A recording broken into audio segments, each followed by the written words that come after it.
chief specialists, public health, political, police compliance, and communications.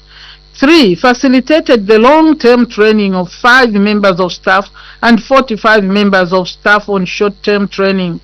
4. Successfully conducted the orientation of all heads of units and their deputies in performance management package. 5. Successfully conducted the on-spot maintenance of State House buildings, including the renovation of Vundola Golf Course and Mongu Presidential Lodges, and the works are ongoing. 6. Successfully completed the rehabilitation of 5 State House staff house. State House staff house, 2025 budget estimates. Chairperson, State House functions are performed through 3 key programs, namely Presidential Advisory Services, Presidential Affairs and Initiatives, and 3 Management and Support Services.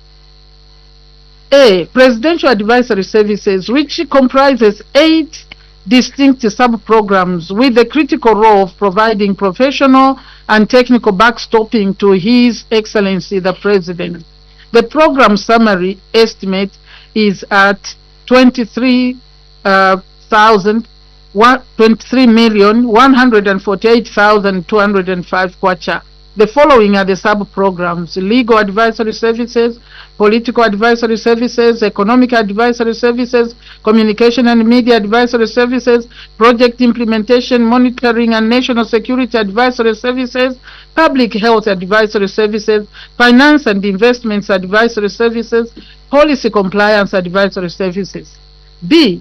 Presidential Affairs and Initiatives, responsible for the provision of catering and housekeeping services for the President, the First Family, and the institution upholding presidential initiatives. The program summary is at 18,613,305 kwacha.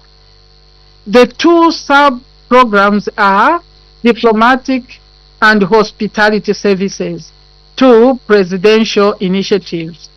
C. Management and Support Services, which undertakes the role of efficient and effective management of staff, provision of logistical and material support services in order to facilitate the smooth operations of the institution. The program summary estimate is 93,859,164 kwacha. The following are the sub-programs: 1. Executive Office Management, 2. Human Resource and Administration, 3. Financial Management Accounting, 4. Financial Management Internal Audit, 5. Procurement and Supplies Management, 6. Landscaping and Gardening Services, 7. Transport Management, and 8. Records Management. In summary, the State House operational budget estimates for 2025 is 135,620,674 kwacha. Chairperson, the budget estimates before this committee will enable State House to effectively execute its mandate, thereby ensuring that the presidency is efficiently and effectively serviced amidst some challenges such as inadequate office space due to the expanded organizational structure. Thank you, Chair.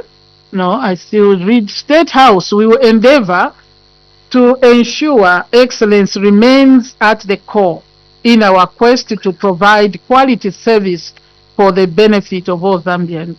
In this regard, I wish to appeal to the honorable members of this committee to fully support the estimates of expenditure for State House as presented. Chairperson, I thank you.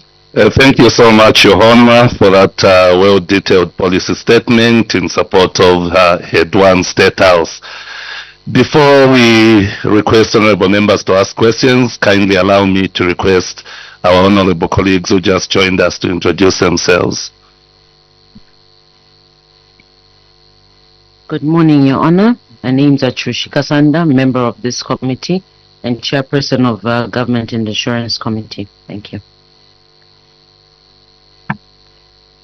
Good morning, Your Honor and team. My name is Newton Samakai, Member of Parliament for Mwinilunga constituency in the Northwestern Province. Thank you so much, Your Honor. They joined us a little bit later because both of them are chairing other respective committees. At this juncture, we invite questions from honorable members. We'll start with Honorable Mpundu. Thank you, Chair, and thank you, Your Honor, for your presentation and your team. I've got two questions. Mostly budgets have failed to produce the expected results on the ground that they don't have a strategic plan and an implementation action plan. I want to find out whether these things are updated. Mind you, we are dealing with a very important office. So the committee wants to know if you have these updated documents. The other question is, I see on your estimates, there are a lot of reductions from 2024, 2025, which are always being alluded to the effects of drought. Now, these reductions, are we saving this money as contingency, or it is being taken over by other heads? Those are the two questions, Chair.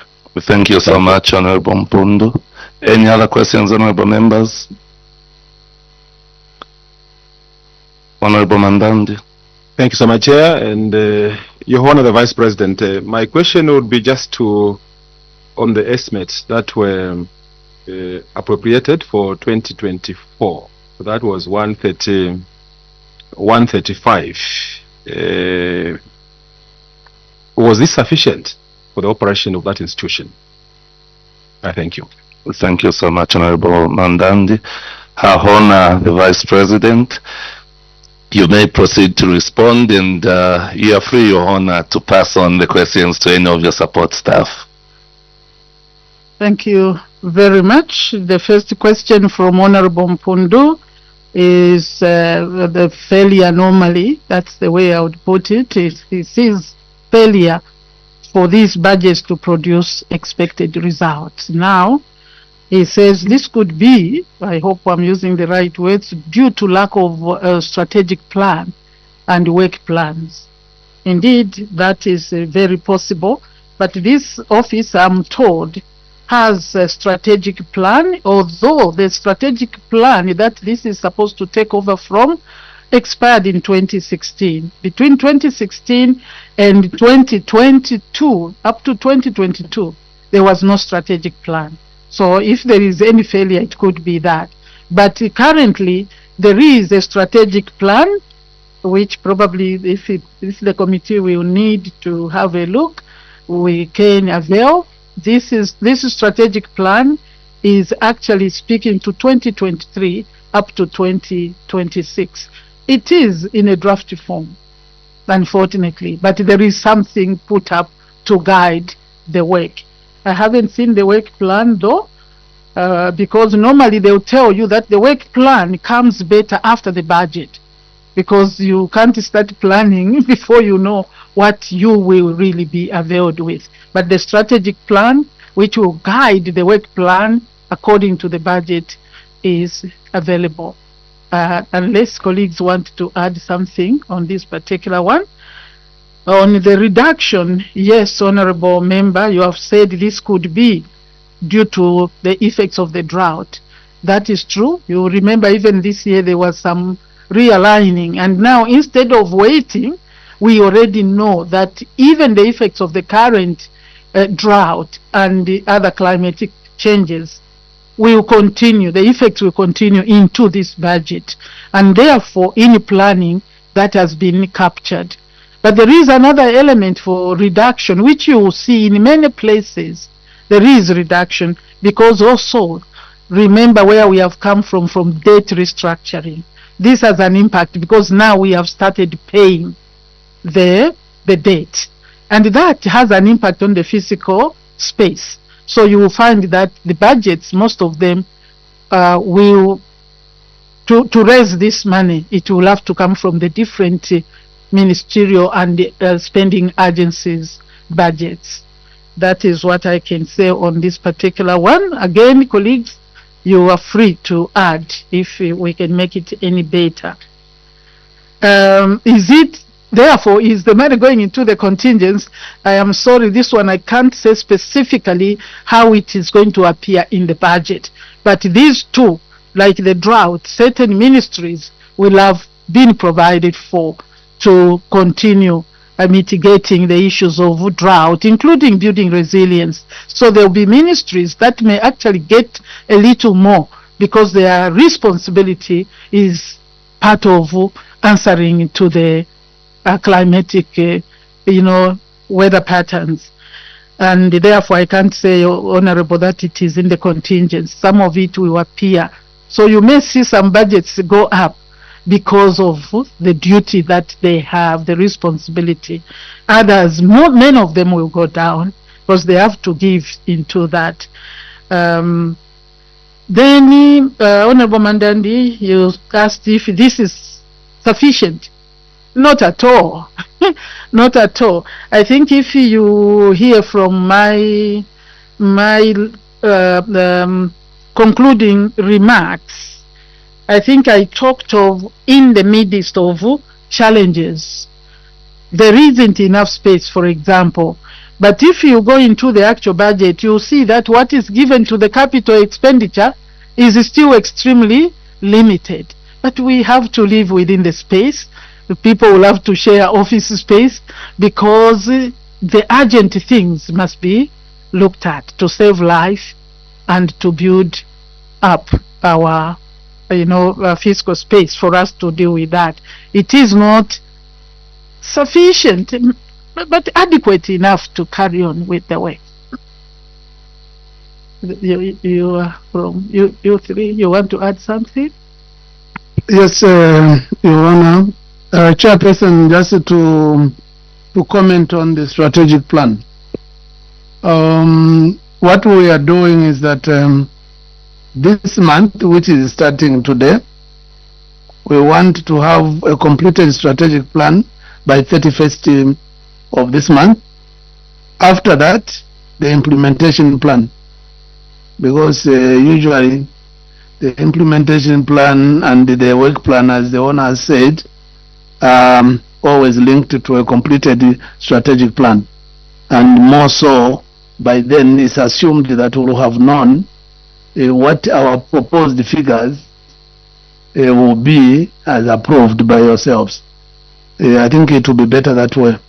Then the other thing is that when we talk about the work plan, our work plan will most likely be presented tomorrow in terms of what is contained in the yellow book, not the details.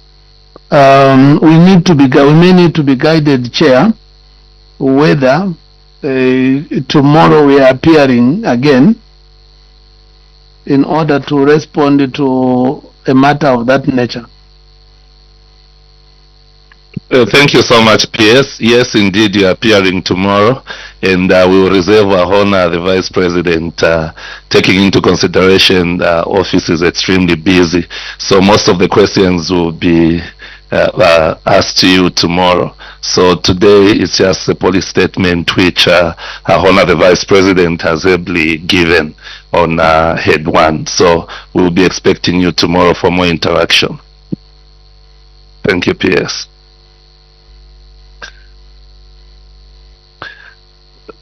Thank you so much, Your Honor the Vice President, for that well-detailed policy statement. We will now proceed to Head 2. So maybe we may request that the supporter for Head 1 may excuse themselves so that we bring in the support staff for Head 2. Thank you, PS.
Thank you so much, the Vice President. We will delegation from Office of the introduce themselves. Good morning, Her Honor the Vice President. Good morning, Chair. And good morning to the Honorables. I'm Michelo. I am the Permanent Secretary in the Office of the Vice President, and I'm in charge of administration. Thank you. Good morning. My name is Mavis Nkomesha, Permanent Secretary in the Office of the Vice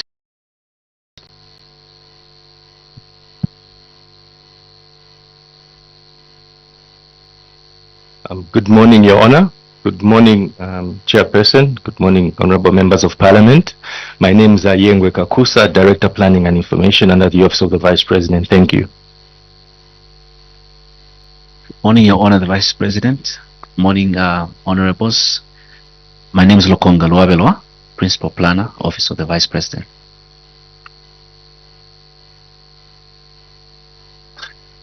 Thank you so much.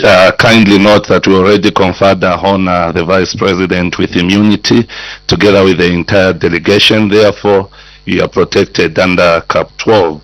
We will request our honor to proceed with policy statement in support of budget for 2025, Head 2, Office of the Vice President. You may kindly proceed, Your Honor. Thank you, Chairperson, and thank you, honorable members of the Committee on Cabinet Business. The statement. I thank you for according me this opportunity to present the policy statement in support of the 2025 budget estimates for Head 02, Office of the Vice President.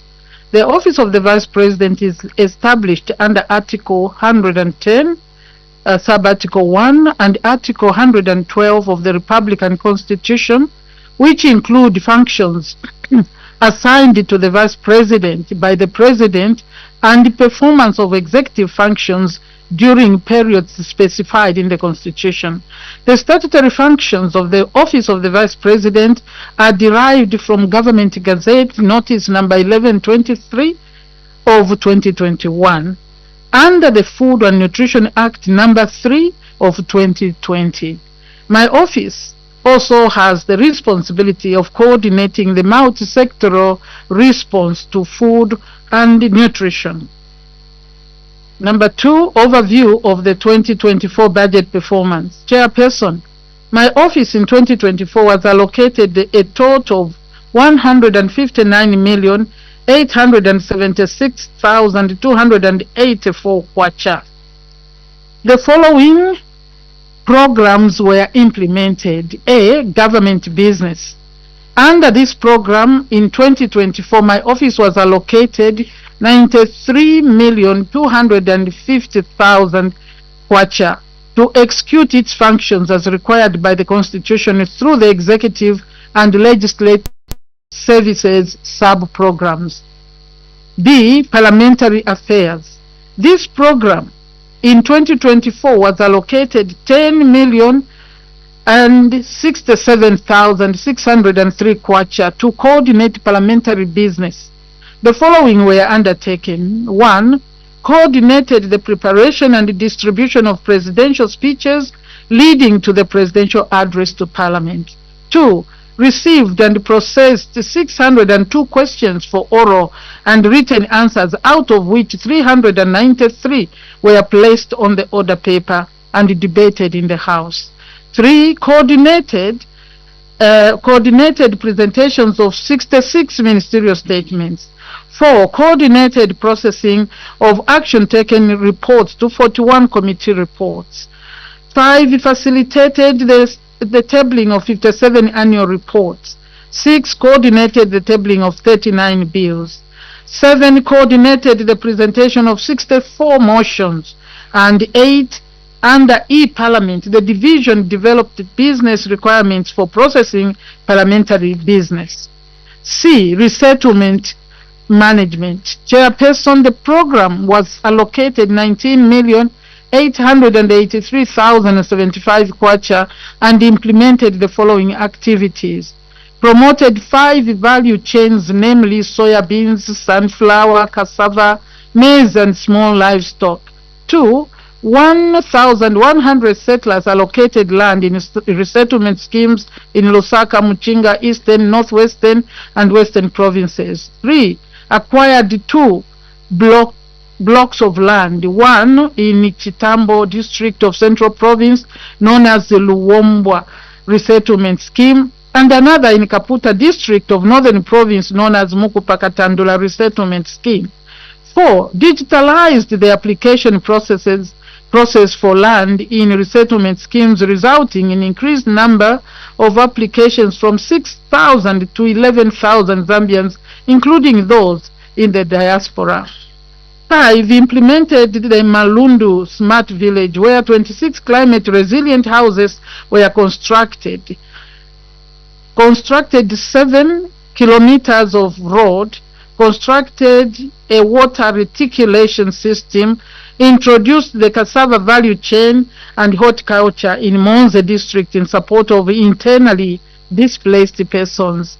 6. Established 5 water schemes in Lombelombe, Kambilombilo, Maimwene, Chipindo, and Sichifulo resettlement schemes. 7. Graded 27 kilometers of access roads at Kanakantapa and Maheba resettlement schemes, as well as 48 kilometers of access roads opened, cleared, and stamped in Matanda, Kambilombilo, and Mulundu resettlement schemes. 8. Recommended 380 targeted citizens for title deeds. 9. 340 settlers trained in alternative livelihoods in crops and small livestock. And 10. A 1x2 classroom block constructed at Kainamfumu resettlement scheme in Solwezi district. D. National values, principles, and guidance. Chairperson, under this program, 5,954,819 kwacha was allocated, and the following were implemented.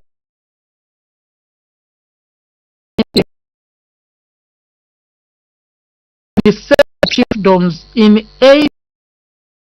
16 government and grant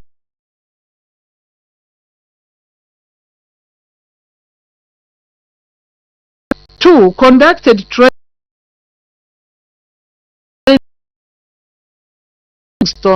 mission. 3. Coordinated the commemoration of 3 religious public functions, namely the Day of Prayer, Declaration of Zambia as a Christian nation, and the Thanksgiving service for Zambia at 6th Day, which was just last week. 4. Documented 10 religious sites in 2 provinces, namely Eastern and Western, and conducted 14 dialogue meetings with all church mother bodies. E. Management and Support Services. Chairperson, this program was allocated 30,720,787 kwacha to implement the following. 1. Facilitated the identification and preservation of national honors and awards to deserving Zambian citizens and foreigners at the 2 investiture ceremonies. 2. Reviewed, developed and submitted final draft policies and implementation plans for clearance. These are the Office of the Vice President Strategic Plan, the National Resettlement Policy, the National Honors and Awards Policy, the National Guidance and Religious Affairs Policy. 3. Reviewed and validated the Office of the Vice President Service Delivery Charter. 4. Monitored and oriented district honors and awards committees in selected provinces. 5. Coordination, monitoring and evaluation of the institutional programs, projects and policies. 6. Facilitated the development of the draft National Food and Nutrition Program document. 7. Developed a draft Office of the Vice President Communication Strategy in consultation with the Ministry of Information and Media. 8. Coordinated the development of the action plan to implement country-specific resolutions on the 14th Africa Day for Food and Nutrition Security, as well as the 19th Comprehensive Africa Agriculture Development CAADP Partnership Platform. And 9. Held various meetings to coordinate food and nutrition program among line ministries and other stakeholders to ensure nutrition sensitive budgeting. 3. Head 02-2025 budget estimates and policy direction. Chairperson, my office in 2025 has been allocated a total of 156,875,794 kwacha. In line with this budget provision, my office will implement 5 key programs as follows. Government business, an allocation of 93,250,000 kwacha has been given under this program. Parliamentary business B, under this program, an allocation of 6,930,398 kwacha has been assigned to continue coordinating the processing of responses to parliamentary oversight, as well as providing technical support to ministries, provinces and other agencies on parliamentary process and procedures. Further, in line with the digital transformation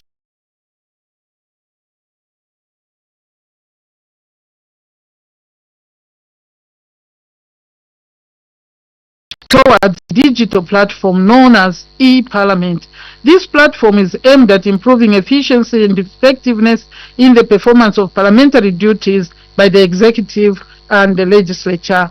Resettlement management. Chairperson, an allocation of 18,989,253 kwacha has been assigned to this program. The activities will include resettling of targeted citizens in the various resettlement schemes, facilitate land acquisition, skills training, provision of starter packs to the settler, provision of road infrastructure and water reticulation systems for improved livelihoods and productivity, as well as construction of climate resilient houses.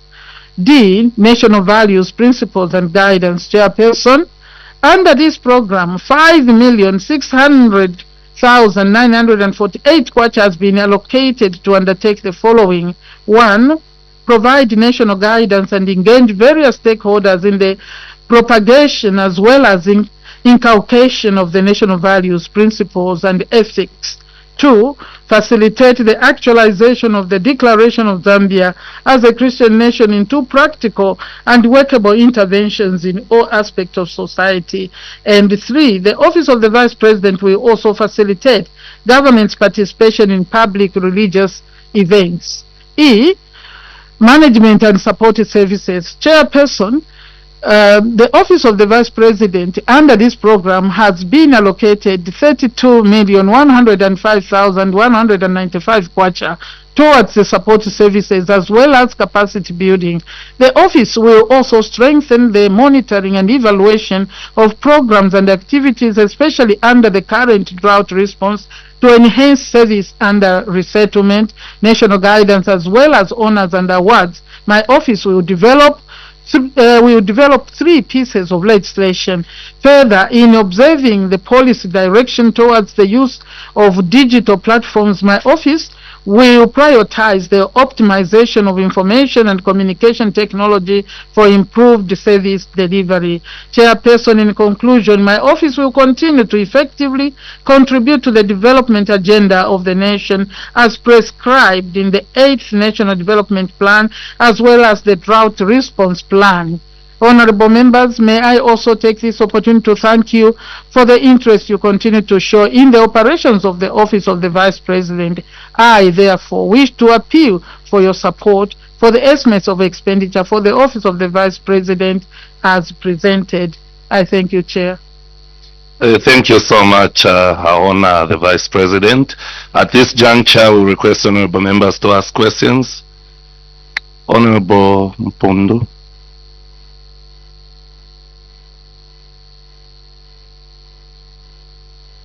Thank you, Chair, and thank you once more, Your Honor, the Vice President. I think, Chair, the policy statement is very clear, and to do with the interrogation of the numbers, I think we are still meeting the controlling officer. We cannot keep on quizzing Our Honor, the Vice President. The policy statement is very clear, Your Honor, and we really thank you for that. Thank you very much.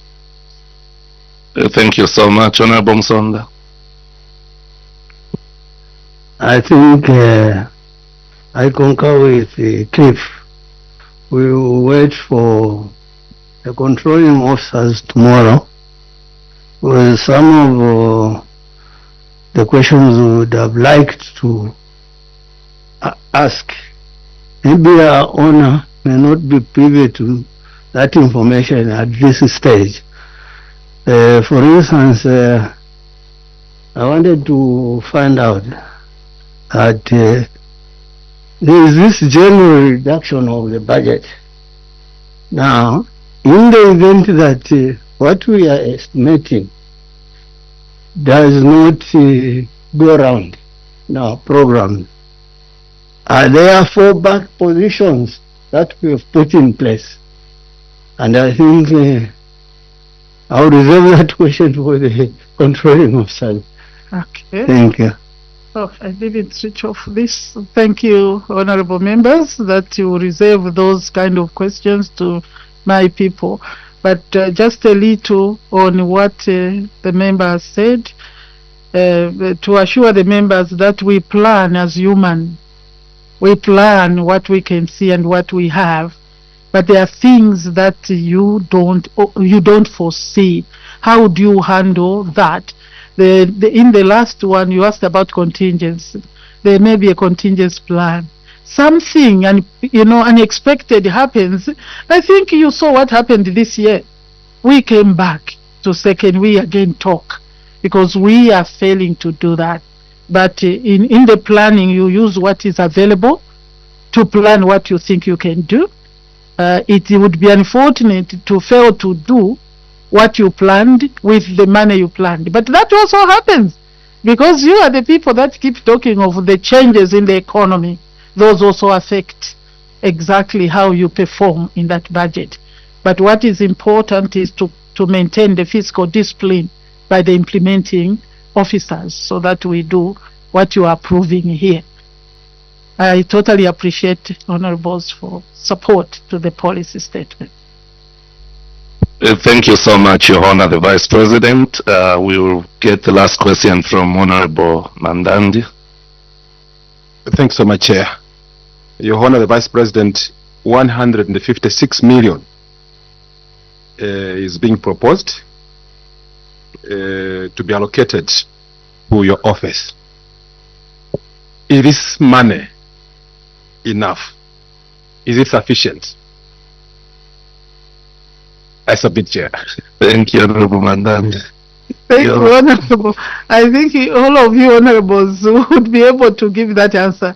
Last year we got a little more. It was 159, if I remember the figure. That simply shows that sufficiency. I don't know. It's the meaning of the words. Maybe I'm misinterpreting. You never have enough. There is so much that we should do as a country, but unfortunately, you say you cut your. Is it your cloth? Yeah, that is, you can finish it, Honorable Msonda. That is basically where we are in this planning. We would love to do more. For example, under resettlement, which only has 18 million, and you have these beautiful plans, you want to do smart villages. How many villages can you do? It is let us grow the economy so that next we can be able to allocate 250 million to resettlement and see how we can move. So basically, sir, it's never enough. Thank you, sir. Thank you so much, Honorable Vice President. At this moment, we will request that we move to the next head, which is a policy statement for Cabinet Office, Head 8. And once more, we will request your support staff and the Office of the Vice President to give chance to Cabinet Office.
Thank you so much, Your Honor, the Vice President of the Republic of Zambia.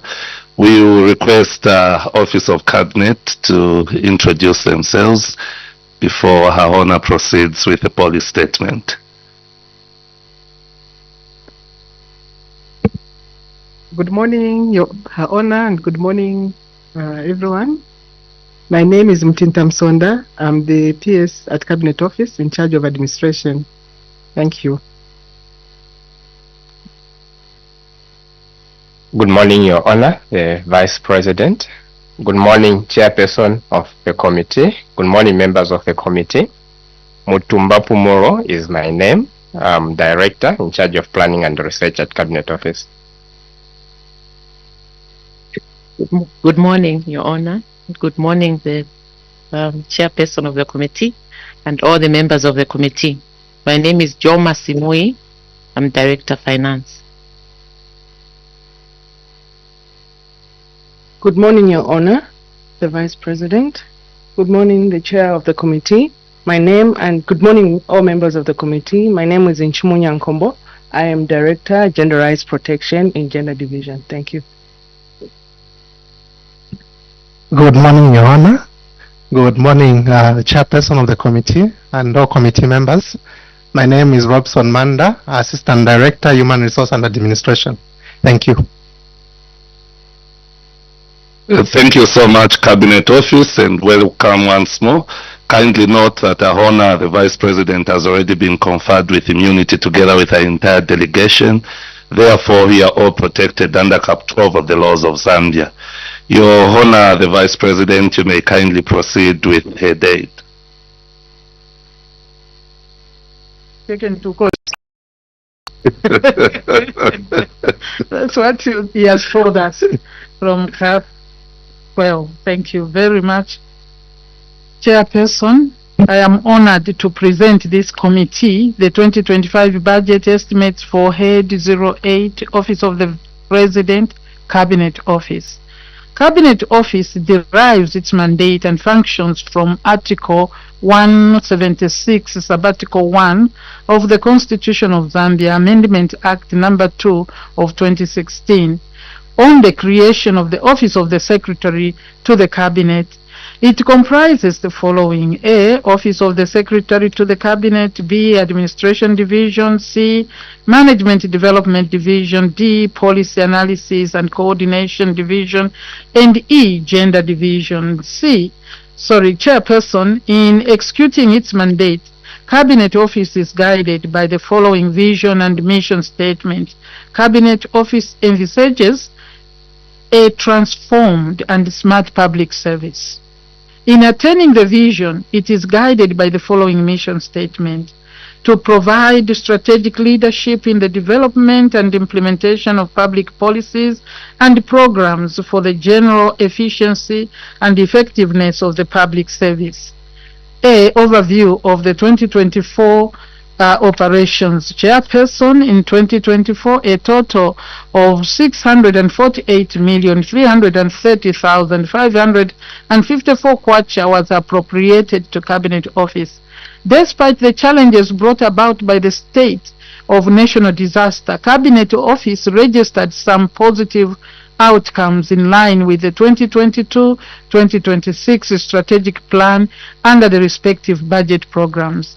The major activities executed by some programs in 2024 include: 1. Public service leadership. The program was allocated 4,037,314 kwacha and provided leadership development programs to senior government officials at various levels, as well as offered advisory role to the presidency on the management of the public service. 2. Public Service Management, Development and Coordination. This program was allocated 29,333,302 kwacha. The following were the achievements: 1. Coordinated performance management and development of service delivery charters in the public service. 2. Facilitated the devolution of 8 local authorities' exclusive functions from national government to local authorities with matching resources. 3. Undertook the repeal and enactment of the Constituency Development Fund Act.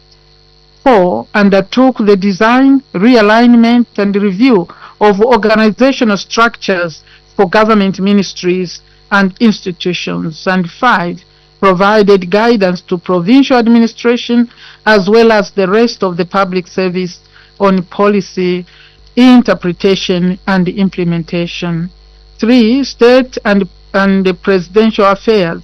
The program was allocated 406,311,884 kwacha and successfully managed the conduct of all state and official functions as well as managed the welfare of the families of former presidents under the state and presidential affairs program. 4. Policy analysis and coordination. The program was allocated 10,443,628 kwacha. It facilitated the conduct of cabinet and cabinet committee meetings as well as the processing, publication and introduction of bills to Parliament under policy analysis and coordination program. 5. Gender equity and equality. Under the Gender Equity and Equality Program, which was allocated 67,784,737 kwacha, the following were the achievements. 1. Coordinated the implementation of the Girls' Education and Women Empowerment and Livelihoods (GEWEL) project. And 2. Coordinated programs aimed at reducing negative social, cultural, and religious practices that exacerbate gender-based violence, child marriages, and teenage pregnancies. 6. Management and support services. This program is aimed at providing human and financial resources, logistical and other support services to Cabinet Office. It was allocated 130,419,689 kwacha and provided a conducive and secure work environment as well as subsidies and transfers to some grant-aided institutions under Cabinet Office. 2025 budget estimate. I think here, Chair, I can just read the headlines and the figures. In 2025, a total of 687,230,697 kwacha budget estimates is proposed for Cabinet Office. 1. Under public service leadership, 4,037,314 has been allocated. Under 2. Public service management, which is on page 6, public service management, development and coordination, 28,395,925 kwacha has been allocated or proposed to this budget line. Then under 3. State and presidential affairs, 436,608,668 kwacha has been allocated for it to perform the functions. 4. Policy analysis and coordination, 10,554,564 kwacha has been allocated to this program. Under gender and equality, which is number 5, 69,515,478 has been proposed. Under the last program, which is management and support services, 138,118,749 kwacha is proposed for the budget. Chairperson, Cabinet Office assumes a great responsibility of driving the government agenda of nation building through the provision of strategic policy direction and systems that enhance service delivery to the citizenry. To enable the office to execute its mandate effectively, I submit to this committee the 2025 budget estimates for expenditure for Cabinet Office for your support. Chairperson, I thank you. Thank you so much, Your Honor, the Vice President, for that elaborate policy statement. At this juncture, we will request honorable members to ask questions. Honorable members. Thank you so much, Honor the Vice President. I think the policy statement is straight to point and well articulated. Therefore, your honorable members do not have any questions. Unless there is any comment from your support staff from Cabinet Office. Just to tell them they will come back. So that they are ready. Thank you so much, Your Honor, the Vice President. Cabinet Office, be ready for us as you come back. Your honorable members are ready to come and ask you questions. We thank you so much for appearing before us. We will request that you give chance to the next support staff for our Honor, the Vice President, or on the next head, which is head 19. Thank you. Thank you, PS, and your team.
Thank you once more, Honor the Vice President of the Republic of Zambia.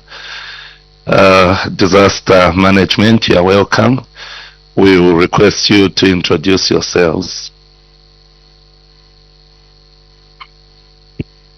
Good morning, Your Honor the Vice President. Good morning, honorable members of Parliament, the committee. My name is Gabriel Pollen. I'm the National Coordinator of the Disaster Management and Mitigation Unit in the Office of the Vice President. Thank you.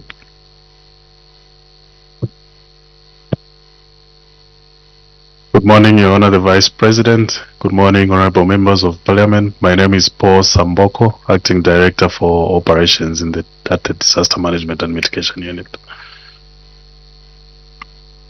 Good morning, the Honor the Vice President. Good morning, the members of Parliament. My name is Victor Pire, Chief Accountant, DMMU.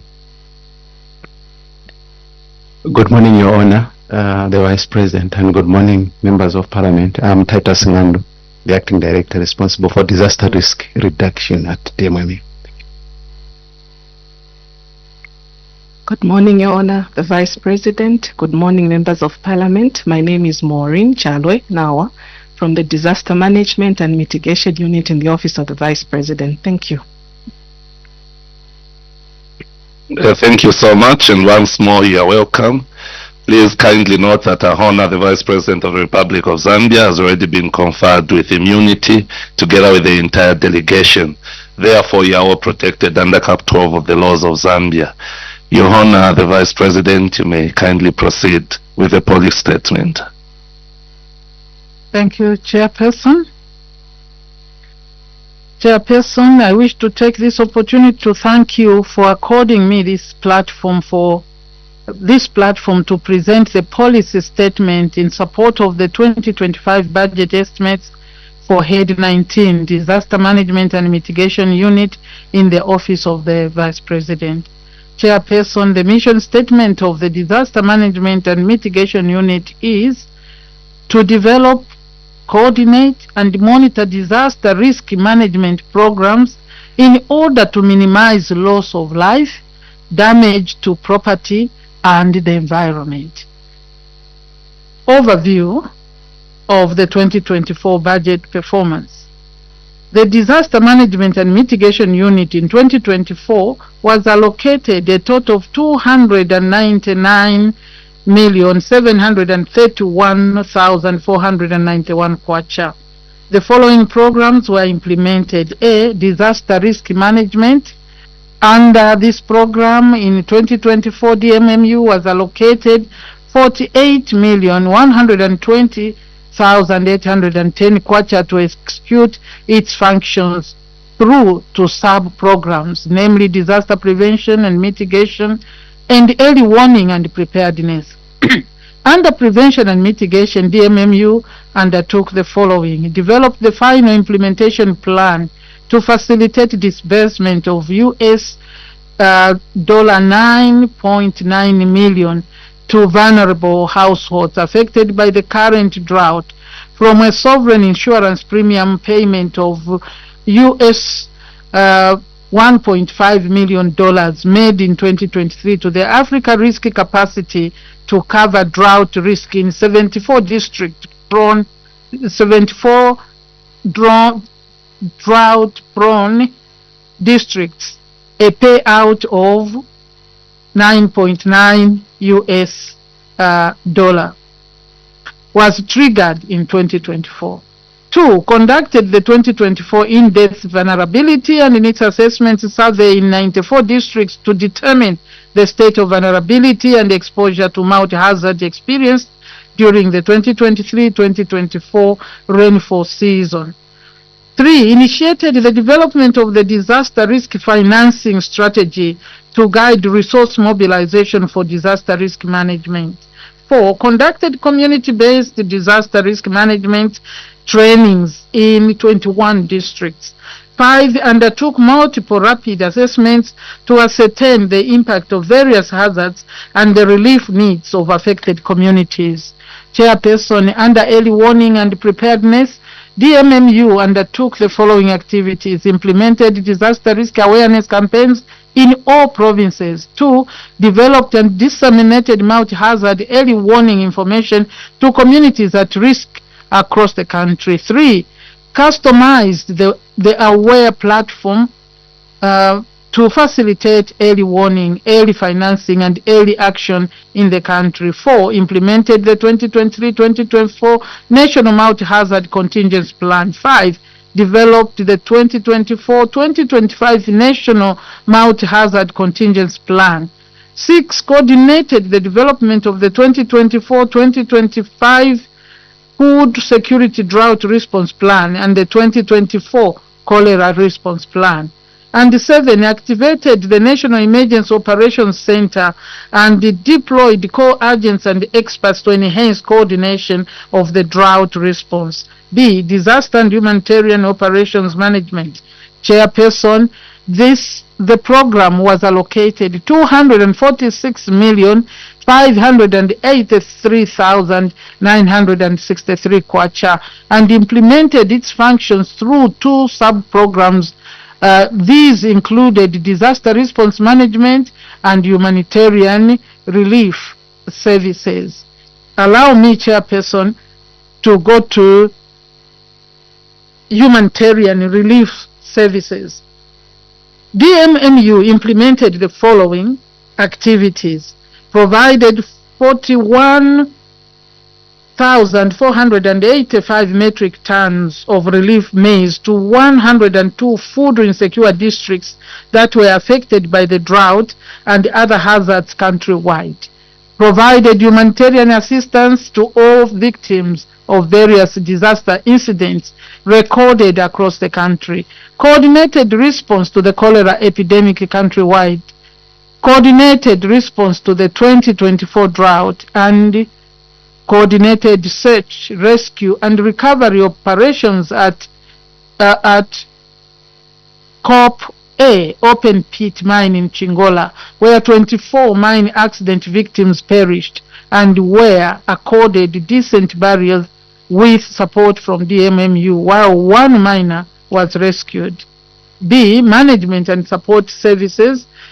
DMMU under this program was allocated 14,010,827 kwacha towards support services as well as capacity building. Chairperson, the following activities were undertaken during the period under review. 1. Established a monitoring and evaluation unit. 2. Monitored and evaluated relief operations in all the 10 provinces. 3. Monitored the establishment and capacity building of satellite disaster management committees in 21 districts. And 4.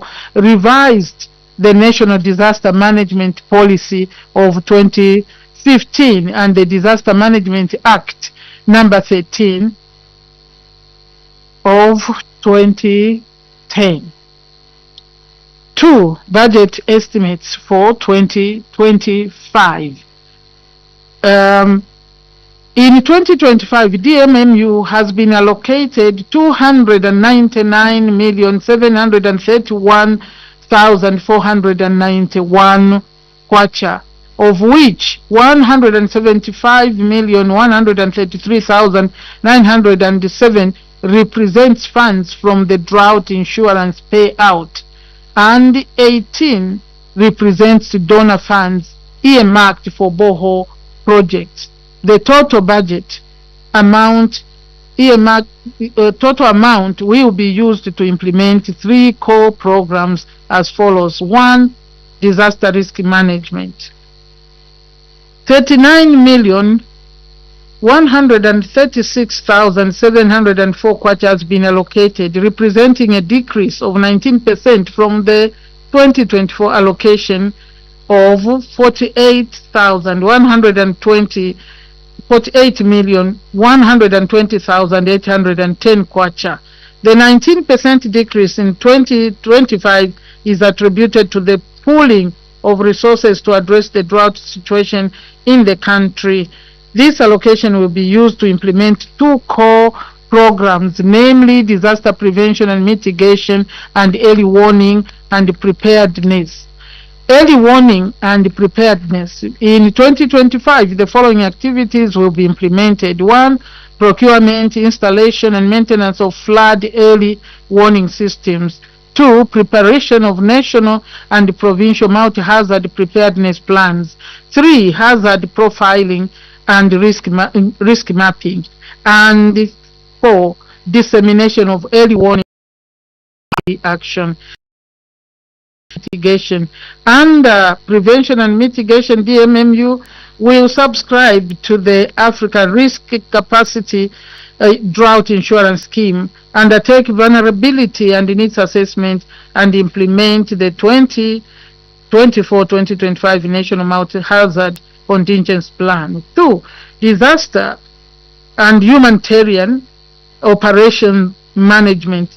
Chairperson, in 2025, 246,583,963 kwacha has been allocated towards disaster and humanitarian operations management, which is made up of disaster response management, humanitarian relief services, provincial operations coordination, and district operations coordination sub-programs. This allocation includes a donor component of 18 million to support borehole drilling and 175.1 million under the drought insurance payout. A. Disaster response management. Government will continue to provide emergency preparedness and response services to cater for the cost of procurement and the pre-positioning of relief items, transportation of relief materials during disasters, and the maintenance of equipment and motor vehicles. Humanitarian relief. Under this sub-program, the key activities will involve the provision of essential supplies to victims of disasters, the provision of relief food to food insecure districts, the coordination of emergency response activities, and the implementation and or coordination of reconstruction, rehabilitation, and early recovery activities. Provincial operations is C. Provincial operations coordination. Provincial operations have been allocated a total of 5 million to strengthen disaster risk management at sub-national level. D. District operations coordination. District operations have been allocated a total of 3,590,000 to strengthen disaster risk management at sub-national level. 3. Management and support services. Chairperson, in 2025, the management and support services has been allocated 14,010,827 kwacha. This amount will be spent on activities related to execute office management, human resource and administration, financial management, planning policy and coordination, and procurement management.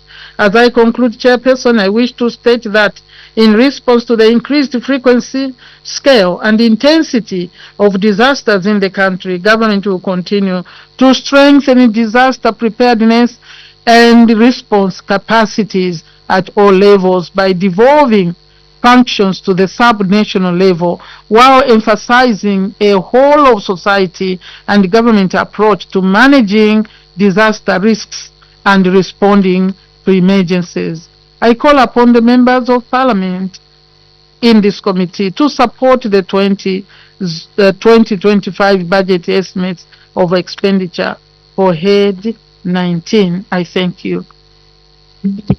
Thank you so much, Honorable Vice President.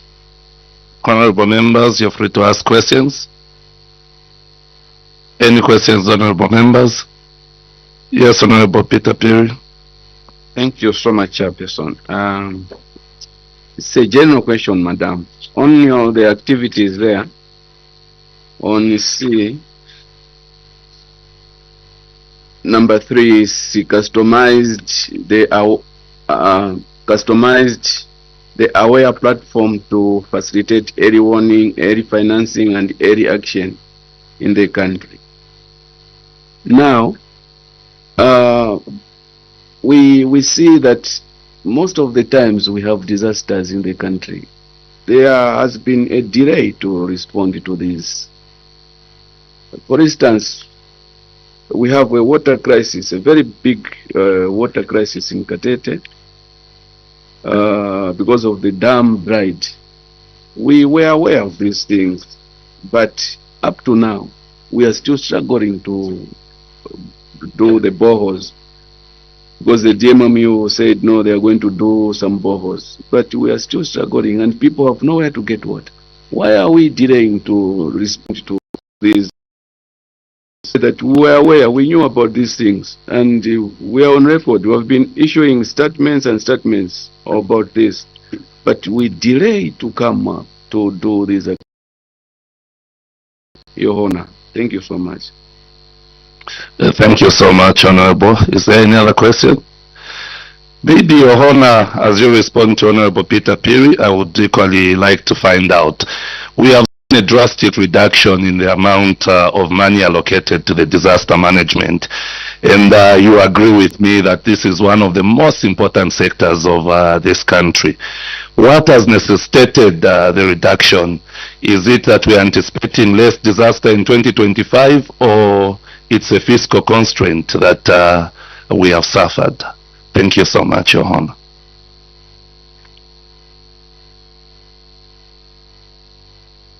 Thank you, Chairperson. Honorable Perry. Indeed, maybe even away from the budget, I think I do agree with you that sometimes we seem to be slow. Except now in this, I'll say what has happened this year is beyond one area suffering the calamity of water. It is a national calamity. And maybe to once again, Honorable Chair, state our role, which may also hopefully respond to your question. We are a coordinating entity, not exactly the ones that do the work. I hope they can correct me. We are a coordinating entity. So, like if you look at this, we are talking of cholera. It's not us, but we ensure that people do the right thing. The other ministries do the right thing to respond to disasters. That is our priority number one. Not necessarily that all the money, for example, for the boreholes will be sitting in the disaster management. No. I think in the first one, I think I did try to explain that some ministries, you will see that they'll get more than reduction because their functions are directly to do with issues like water.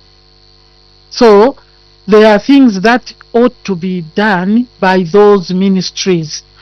Yes, in the coordination, maybe sometimes we are too slow, because for the boreholes, I don't know whether we should be answering those, because now we will go back into Parliament to say, why didn't we do it? Yes, I remember that we have been talking about Katete. I don't know whether no borehole has been drilled. Maybe can I ask the Chair that this can come to me directly away from the general budget debate for us to start answering to the specifics. Otherwise, I do understand that we have even sat in my office, isn't it, Honorable, to discuss this, and there was assurance. So I'm sorry to hear that. But generally, the reduction, yes, except you have to understand the fiscal space. The fiscal space is not necessarily the income, which may be affected depending on the energy, for example, sector. It can impact on this fiscal issue. But the fiscal issue will surely be impacted by the payment to the debt. It will squeeze what we will remain with to spend as a country.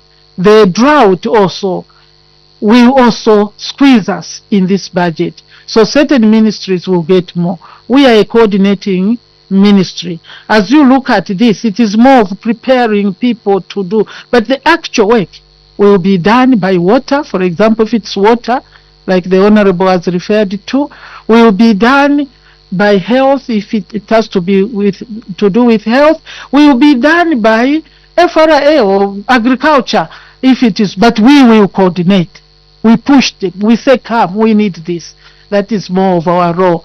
But Honorable PD, I think, can we have a chat again to follow up? I know we did have a chat, but it seems it has not worked. I don't want to put my NC on the spot, but we will get the answers. Thank you so much, I honor the Vice President. I know honorable members have so many questions, but luckily we will be hosting Dr. Pollen with his team on the 3rd of October. So most of the questions will be asked during that interaction. Your Honor, we may request for your closing remarks.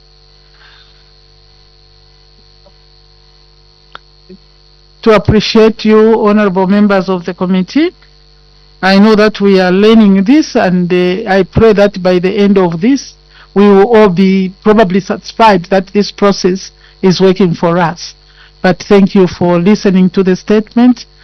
We will hear more when you sit with our technocrats and the others. But I appreciate, thank you so much, Chair, for coming through with the questions that are indicating how your minds are thinking.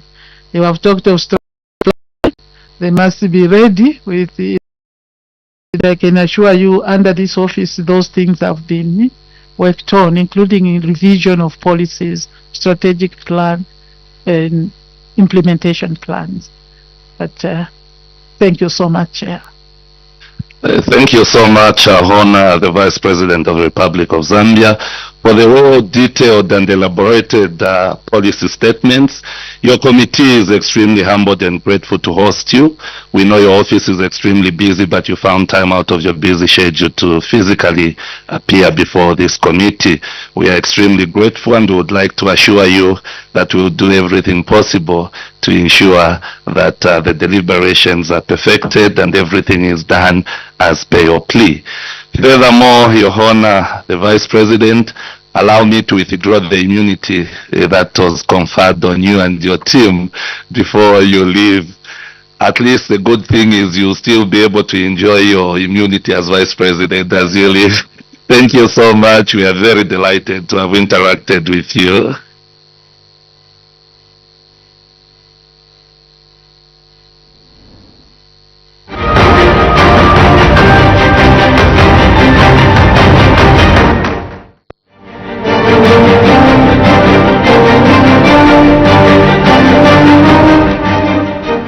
There you are. We were listening to Her Honor, the Vice President, as she delivered the policy statements for various heads to the Committee on Cabinet Affairs on the sector budget analysis, which is taking place right here at Parliament buildings. And we have similar meetings taking place in various committee rooms, both at Parliament buildings and at Mulungushi International Conference Center. And updates on these sectors will be brought to you from time to time as we keep you updated with what is happening in the various committee rooms. Yes, Pauline, we will be keeping our viewers and listeners updated on what will be going on in the various committees as the members of Parliament and various stakeholders take time to scrutinize the 2025 national budget, which is being done in the sector budget analysis. And possibly, Pauline, we just go through some of the heads that the Vice President did present the policy statement.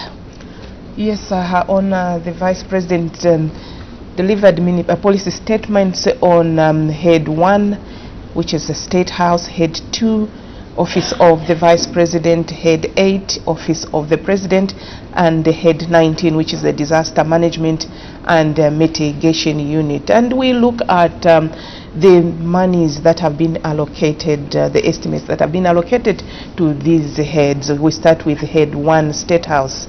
A total amount of 135,620,674 kwacha has been allocated to be part of the estimates of expenditure for State House, which is Head 1. And Head 2, which is Office of the Vice President, has a total allocation of 156,875,794. And it has also maybe to mention that last year Head 2 was allocated 159,876,284, and we see that there is a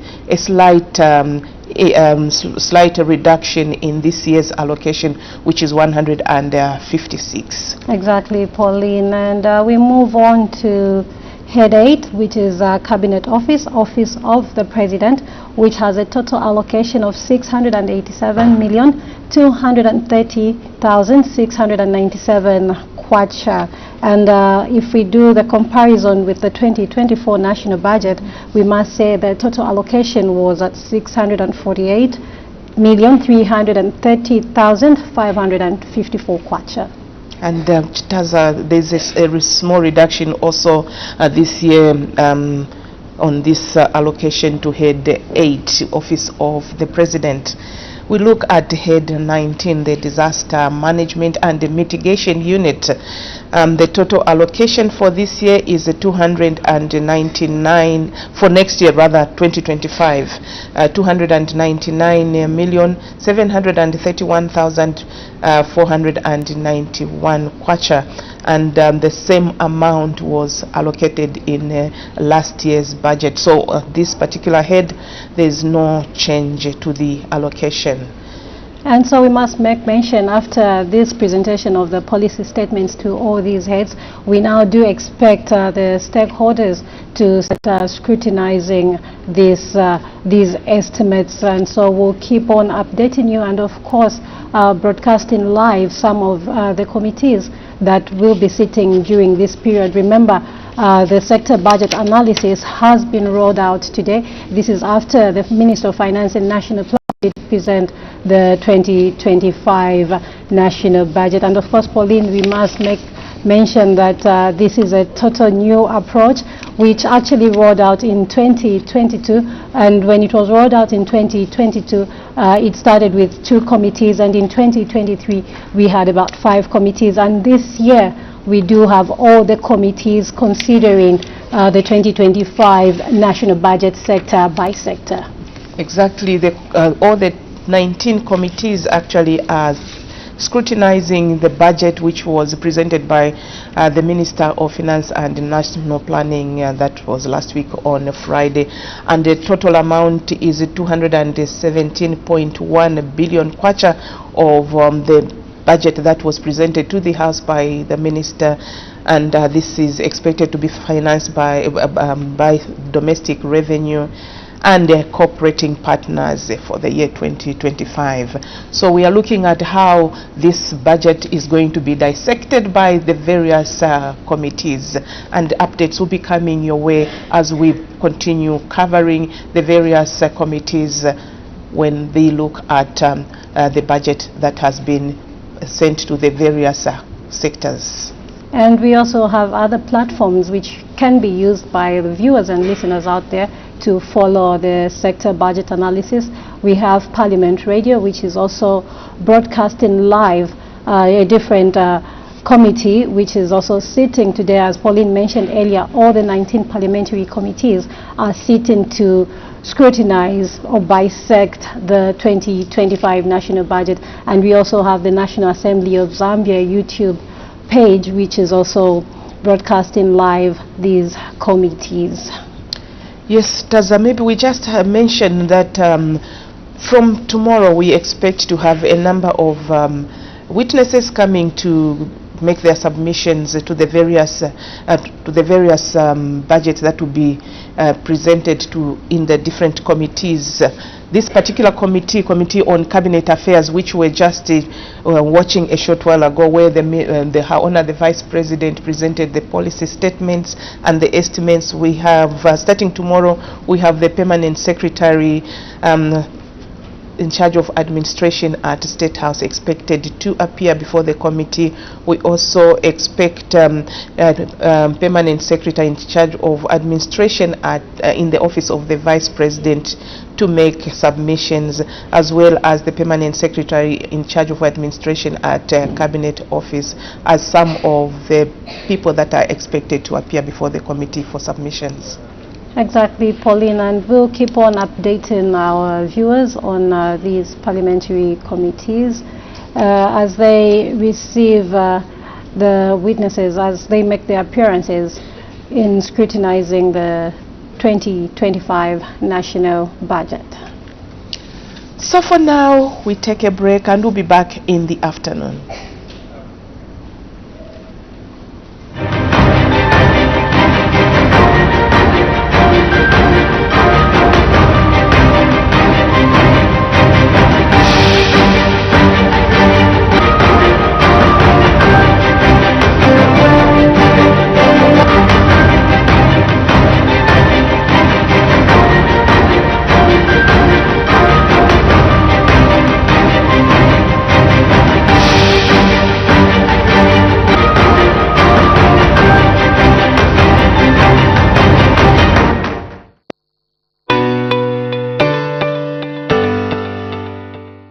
You can now advertise on Parliament Television and Parliament Radio.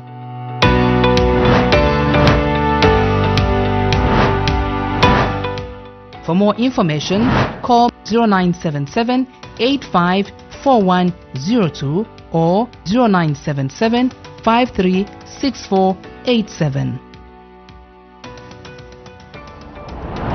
Parliament Television, bringing Parliament closer to you. There's a promised land untouched by men, prepared for the saved and the blessed. A city built for square, far away somewhere, as a home for the saints to rest. So many have tried, but they couldn't describe all the beauties on that bright shore. For it's never entered into the hearts of men what the Father has in store. I could sing about heaven for 1,000,000 years and never get a story told of the jasper walls and the gates of pearls and the streets made of pure gold. Even John the Revelator in the heavenly vision could never really say what he saw. I could sing about heaven for 1,000,000 years and still I could never tell it all. From the throne there springs a glimmering stream of waters pure and sweet, and it flows by the tree of life on its way to the crystal sea. And the precious stones that the walls rest on are of 12 different kinds. Oh, and the night will cease, for the Prince of Peace is the light that forever shines. I could sing about heaven for 1,000,000 years and never get a story told of the jasper walls and the gates of pearl and the streets made of pure gold. Even John the Revelator in the heavenly vision could never really say what he saw. I could sing about heaven for 1,000,000 years and still I could never tell it all. I could sing about heaven for 1,000,000 years and never get a story told of the jasper walls and the gates of pearl and the streets made of pure gold. Even John the Revelator in the heavenly vision could never really say what he saw. I could sing about heaven for 1,000,000 years and still I could never tell it all. John the Revelator in the heavenly vision could never really say what he saw. I could sing about heaven for 1,000,000 years and still I could never tell it all.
beautiful. Her shadow is poetic. No Photoshop or edit her. Mama needs some credit. Her mind conversation is engaging. When I say that it's my baby, they say I must be crazy. Many try, she chose I, guilty by association. I imply she glides by my side, guilty by association. I imply, yeah.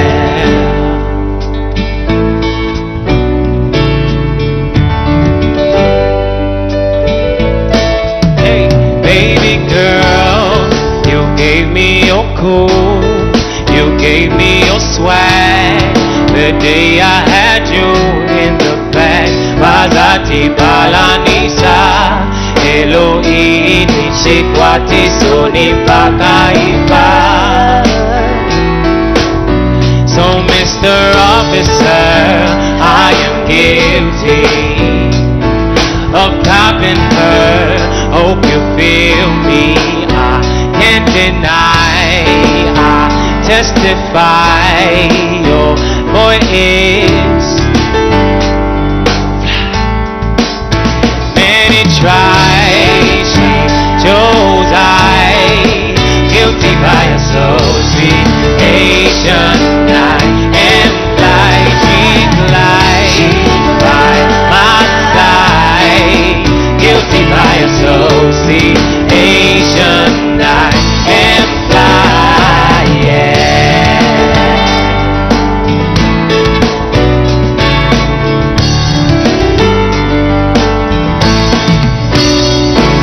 A round of applause. You fell and you stayed in love. You bring out the best in me, a product of destiny. Many tried, chose I, guilty by association. I am like she glides by my side, guilty by association. I am like, yeah. I am like, yeah. I am like, yeah. Guilty by association, yeah. I am blind.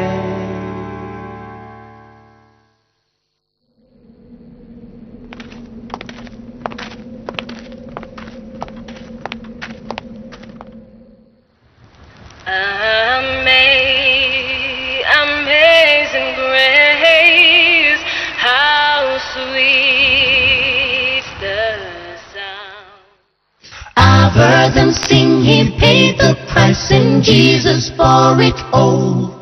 I've heard them sing, I'm coming home, and heed the Master's call.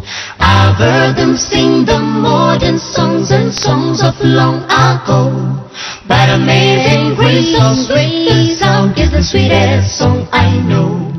Amazing grace, so sweet the sound, oh how sweet that is the sound. Sweetest sound in this life could be found. Heard about the Savior's blood, washed as white as snow. But amazing grace, so sweet the sound, is the sweetest song I know. It was the song my mother sang in sweet and humble voice. Like music from the world above, it made my soul rejoice. Its soothing words and melodies like the rippling waters flow. But Amazing Grace, so sweet the sound, is the sweetest song I know. Amazing Grace, so sweet the sound, oh how sweet is the sound. Sweetest song in this life could be found. Heard about the Savior's blood, washed as white as snow. But Amazing Grace, so sweet the sound, is the sweetest song I know. Amazing Grace, so sweet the sound, oh how sweet is the sound. Sweetest song in this life could be found. Heard about the Savior's blood, washed as white as snow. But Amazing Grace, so sweet the sound, is the sweetest song I know. But Amazing Grace, so sweet the sound, is the sweetest song I know. But Amazing Grace, so sweet the sound, is the sweetest song I know. But Amazing Grace, so sweet the sound, is the sweetest song I know. The sweetest, most wonderful song I know.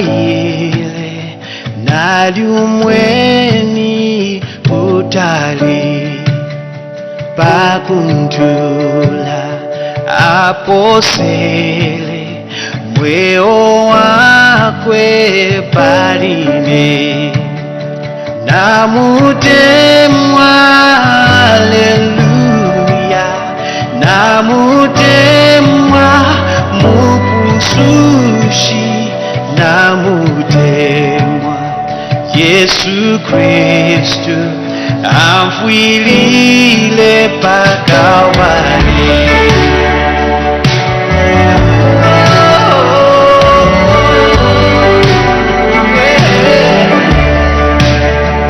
Yesu nomba alefwaya utinkonke nshikupe umakasa yako mwine mwaendele panonse namutemwa haleluya namutemwa mukusushi namutemwa Yesu Kristu amfwilile pakawani.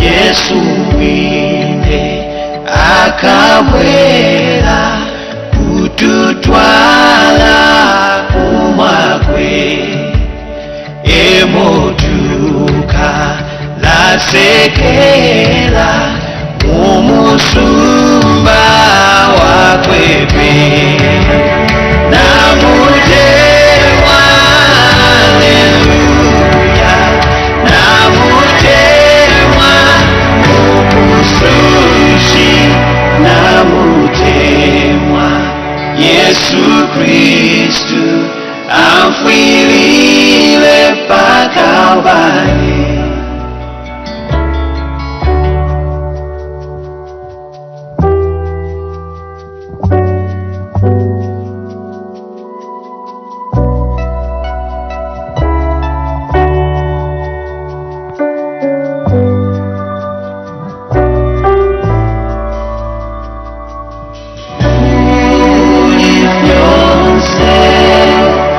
Twaimye shinani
namutemwa, haleluya, namutemwa, mukusushi, namutemwa, Yesu Kristo, afwilile pa Calvary.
Good morning, Your Honor, the Vice President.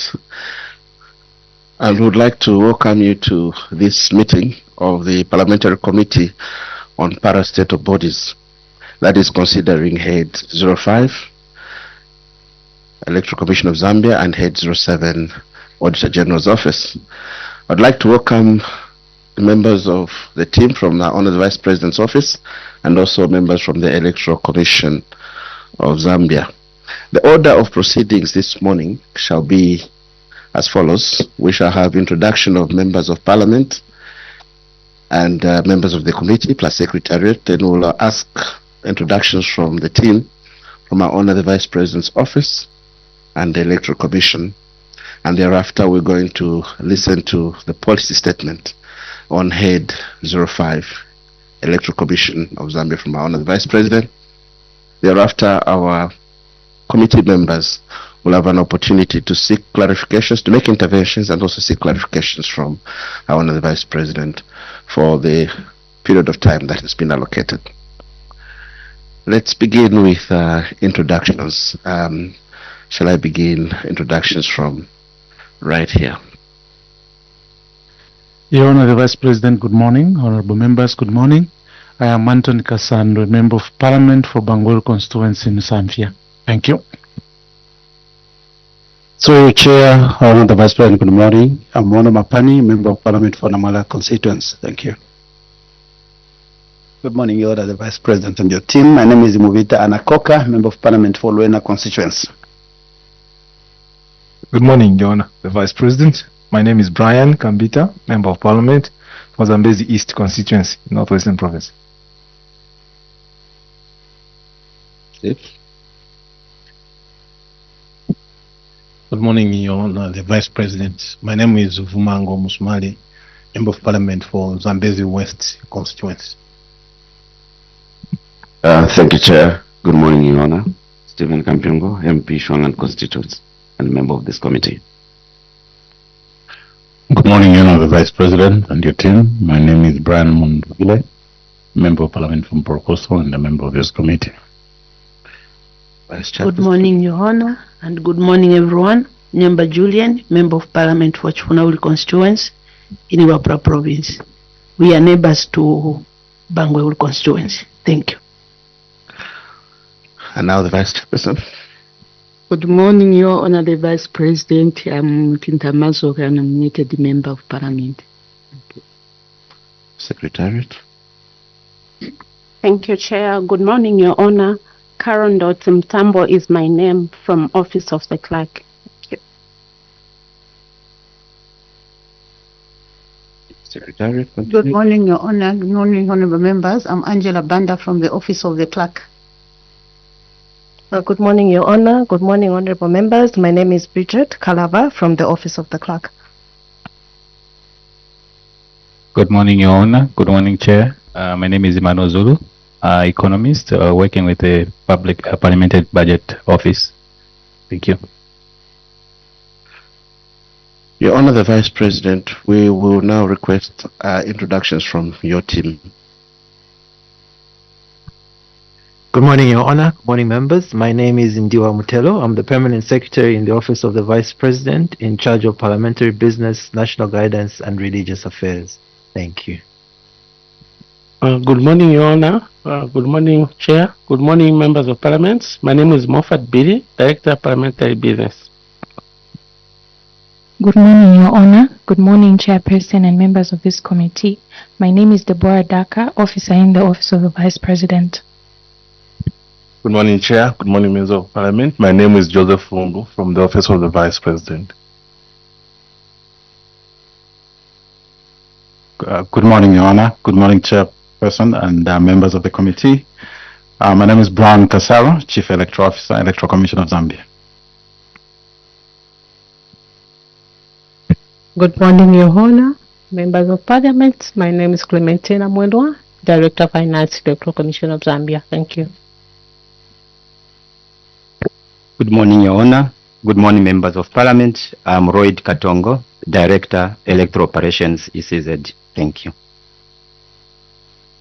Good morning, Your Honor, the Vice President, the Chairperson and the members. My name is Memory Mwamba. I'm Acting Director, ICT for Electoral Commission of Zambia. Thank you. Good morning again, Your Honor. Let me just assure Your Honor, the Vice President and team, as you appear before this committee, that under Cap 12, you are protected. This Cap 12 grants members of Parliament immunity against prosecution for what they say while in the House. So your team is granted that immunity.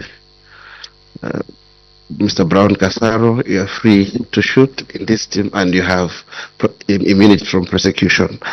This means that the information you give to this House cannot be used against you or outside, in court or outside Parliament, as long as it is factual. On the other hand, if this information is misleading and you do it willfully, the same law will be used against you in the courts of law. But I have no doubt in my mind that this is not your intention. My name is Honorable Dr. Chitalu Chulufya. I'm chairman of this committee. May I now invite Her Honor, the Vice President, to deliver her policy statement on Head 05. Thank you very much, Chairperson, for this committee on parastatal. Yes. Parastatal bodies. Parastatal policy. Thank you very much, and the members of the committee for giving us this opportunity, except because we are appearing before you for the first time, and the procedure was just that we introduce ourselves. Maybe you can give us a little expectation before we start. What is it that we expect from here? Thank you very much, Your Honor, the Vice President. Our committee on parastatal bodies has been charged with the responsibility to consider 3 heads of the budget. That's Head 05, Electoral Commission of Zambia, Head 07, Auditor General, for this day. And we'll be doing the Zambia Police Commission on another day. So this session will involve us hearing the policy statement on the intents, the projections, the plans that the Electoral Commission of Zambia have for the year 2025, and a brief review, of course, of what has been done in the past. And this is in line with the 8th National Development Plan and also the strategic plan for the institution. So in this session, we're going to hear the policy statement covering those areas. And thereafter, members of Parliament representing the people are going to make interventions and seek clarifications. Beyond that, the technocrats will have another day where they will appear before this committee to go into the nitty-gritties of the numbers.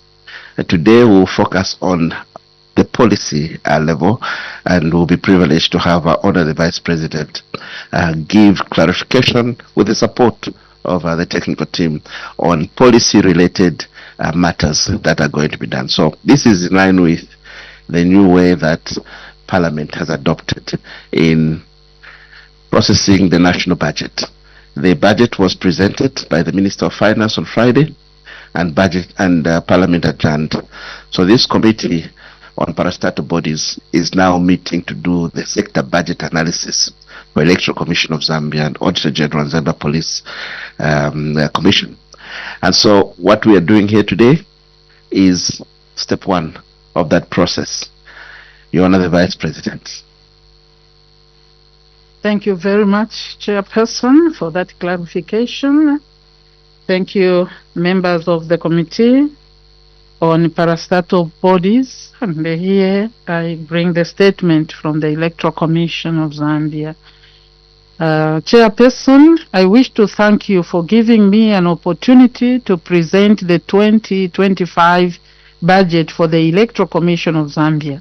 The Electoral Commission of Zambia is an autonomous constitutional body established under Article 229 of the Constitution of Zambia. The Commission has the following constitutional functions. 1. Implement the electoral process. 2. Conduct elections and referenda. 3. Register voters. 4. Settle minor electoral disputes as prescribed. 5. Regulate the conduct of voters and candidates. 6. Accredit observers and election agents as prescribed. 7. delimit electoral boundaries, and 8. Perform such other functions as prescribed. Further, the Electoral Process Act number 35 of 2016 mandates the Commission to perform, among others, the following statutory functions. 1. To make regulations providing for the registration of voters and for the manner of conducting elections. 2. To constitute conflict management committees and appoint conflict management officers for purposes of resolving minor electoral disputes. 3. To administer and enforce the Electoral Process Act and the Electoral Code of Conduct. And 4. To provide voter education. The vision statement for the Electoral Commission of Zambia is to be a model electoral management body that meets the democratic aspirations of the Zambian people. The vision provides a clear sense of direction and responsibility for the institution in the eyes of its many local and international stakeholders. Chairperson, the mission statement for the Electoral Commission of Zambia is to effectively manage the electoral process to deliver credible elections. The mission statement expresses the fundamental purpose for the Commission's existence and provides a framework within which it operates and contributes to the democratic governance of the country. Overview of the 2024 operations. Chairperson, during the year 2024, the Commission successfully launched 10 additional registration centers in the following districts: Chingola, Kafyuwe, Kaoma, Monze, Mpika, Porokoso, Mumbwa, Mwenilunga, Petauke, and Sanfia. This chairperson brings the total number of registration centers to 30, making it what is this? Okay, making it 3 province, sorry.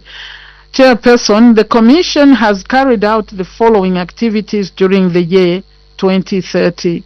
1. Recorded a total of 78,533 new voter registrations from 1st January 2023 to 31st July 2024, and updated the details of the existing 41,214 voters during the same period. 2. Carried out the continuous voter education in all the 30 districts, conducting continuous registration of voters and districts where by-elections were conducted. And 3. Conducted 29 ward councillors by-elections as at 30th September 2024. Chairperson, in the process of conducting these various electoral activities, the Commission carried out stakeholder engagement meetings, conducted conflict management activities, and other applicable statutory and constitutional functions. Chairperson, the total approved budget for the year 2024 was 188,655,163 kwacha. Out of this amount, 96,867,900 kwacha was allocated to elections management, out of which 68,274,317 kwacha was funded, translating into 70.48 Further, 91,787,263 kwacha was allocated to management and support services, and 66,141,893 kwacha was funded, translating into 72.06% funding against the budget as at August 2024. In total, the Commission received 134,419,210, translating into 71.25 funding towards the 2024 appropriated budget. This funding has enabled the Commission to carry out some of the core activities to realize the mandate of the Commission. Chairperson, The Constitution of Zambia provides that a general election shall be held every 5 years after the last general election on the second Thursday of August. Therefore, the next general election shall fall on 13th August 2026. In its preparation for the 2026 general election, the Commission has developed the 2026 general election roadmap and launched it on 19th July 2024. The roadmap will guide the activities to be undertaken before, during, and after the general elections. One key activity on the roadmap for the year 2024 are electoral reforms. The Commission launched the Electoral Reform Technical Committee, ERTC, on 19th July 2024. The objective of this committee is to review the content and legislative framework relating to elections by addressing some identified gaps and recommendations made by stakeholders during the 2021 post-election review meeting. In 2025, the Commission has planned to conduct a mass mobile registration of voters. This will cover all polling stations countrywide. This is scheduled to commence in the second quarter of 2025. The mass registration will give an opportunity to as many eligible Zambians as possible to register as voters. 2025 budget estimates. Chairperson, the Electoral Commission's budget estimates for the year 2025 stands at 460,180,058 kwacha compared to 188,655,163 kwacha approved for the year 2024. The budget estimates are centered on the 3 strategic areas of focus from its 2023 to 2027 strategic plan. 1. Elections management. To enhance efficiency in the management of elections through effective and efficient implementation of the electoral process. 2. Communication and stakeholder engagement. To enhance stakeholder confidence and participation in the electoral process through regular engagement and awareness programs. 3. Institutional capacity. To continuously enhance skills, systems, processes, governance and management structures to achieve optimum operational efficiency and effectiveness. Chairperson, the 2025 proposed estimate before the House will enable the Electoral Commission undertake programs and sub-programs necessary to achieve the foregoing strategic objectives, as well as contribute towards the government's set objectives and the strategic focus areas as enshrined in the 8th National Development Plan 2022 to 2026 that is anchored on a good governance environment. Chairperson, the following are the main programs and sub-programs that the Commission anticipates to carry out during the year 2025. Election management. This is the first one. First program, election management. Sub-programs to undertake the mass mobile registration of voters starting the second quarter of 2025, conduct inspection of the provisional register of voters in the fourth quarter of 2025, to conduct by-elections which may arise due to various causes as outlined in the law. Number 2, management and support services. 1, to enhance communication and stakeholder engagement through various initiatives, including the use of digital communications and technology. 2, further ensure that the Commission is present at national and local events to conduct publicity and voter education. 3, to review electoral laws and procedures in order to enhance efficiency and effectiveness of the electoral processes. 4, to decentralize the operations of the Commission by opening offices in all the 10 provinces as stipulated under Article 229, Sub-Article 1 of the Republican Constitution.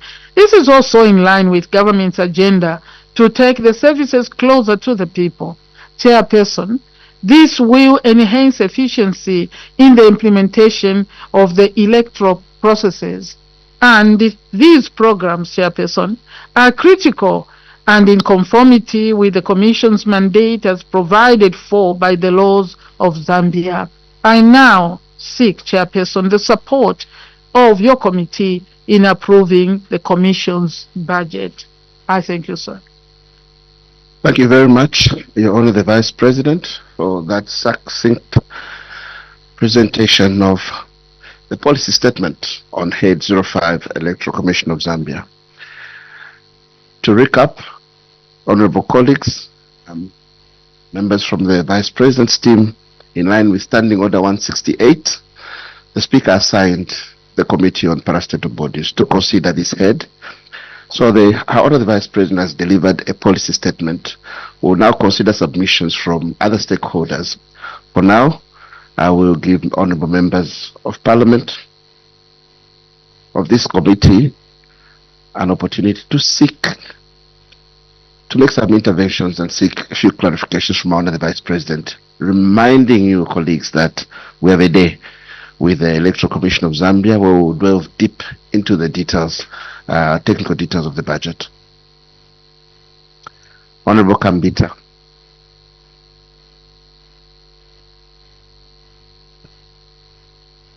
Sorry, Your Honor. Sorry. Thank you very much, Chairperson. Your Honor, the Vice President, I notice in your policy statement you've indicated that the Commission will undertake mobile voter registration in sometime in the second quarter of 2025. So that has been provided for in this budget. I just want to find out from you, Your Honor, the Vice President, if this has been done in sync with the allocation to the Ministry of Home Affairs to ensure that the young children that have become of age to collect the national identity documents, NRSCs, has also been catered for adequately countrywide to ensure that this process is justified and meaningful. Otherwise, they will go to those places and find the children do not have NRSCs. I'd like you to make a statement on this, whether it has been done in sync with the Ministry of Home Affairs. Thank you very much, Honorable Kambita. Honorable Kampiongo. Thank you so much, Chair. Your Honor, in your presentation of this policy statement, you spoke to the issues of electional management and the activities that to be undertaken. But I didn't hear you touch on one of the initiatives that has been highlighted in what area was given to us in terms of unpacking the allocation to Electoral Commission of Zambia. And this is to deal with delimitation and renaming of constituencies, wards, and polling districts, which is one of the key areas that have been highlighted here. We know obviously the constitutional implications that have to be dealt with. I would like to know from you, Your Honor, whether this activity will entail a fresh beginning of looking at the boundaries, or you will rely mainly on the reports that are already in the Electoral Commission of Zambia, because I think this exercise has been undertaken before and resources were spent on the same exercise. So I would like you to shed a little bit more light on what is going to be done this time around and what the people of Zambia should expect. And if it is beginning, how much matching resources are we allocating to these very important activities? Your Honor, the Vice President may respond to those two submissions. Thank you very much. I know it's policy, but you will allow me, if there is a need to involve the Electoral Commission. You are at liberty, Your Honor. Indeed. Thank you very much. mobile voter registration, I think the concern of the honorable member is what of Home Affairs? Have they equally prepared for this activity? Particularly to give NRCs, because you can't be registered as a voter without NRC. I'm sure that's the implication of the statement. I don't know whether you're asking me as presenting this or as general government, because right now we are looking, Chair, at the presentation of the Electoral Commission. I should, and remember you warned us that if we mislead, we can be prosecuted. But it doesn't sound willful. Thank you for the judgment. But what I'm saying is, surely that's part of the process. And one would believe that they are in sync. One would believe, please hear me right. And because I'm not looking at the budget for Home Affairs to really determine whether they have also put it in place.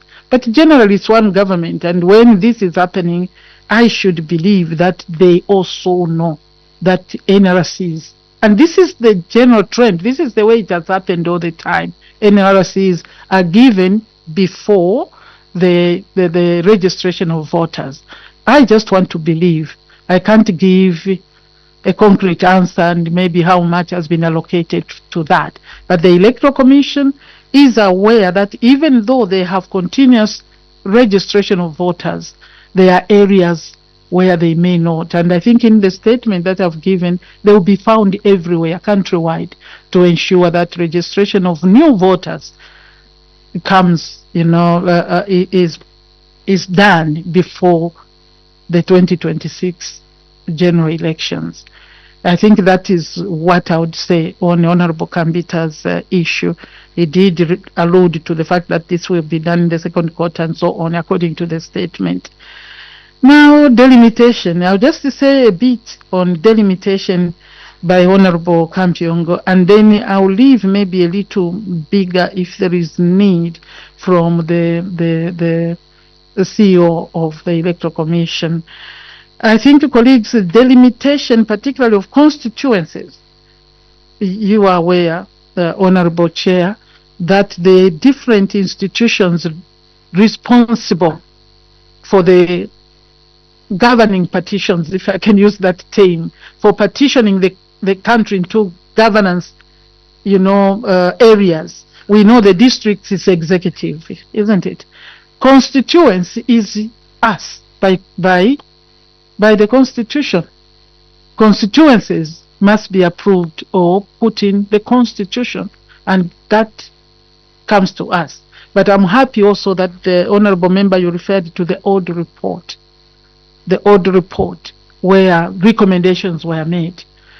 I don't want Chair to say too much, but this is our responsibility. It's us who should put it in there, and then they should implement it.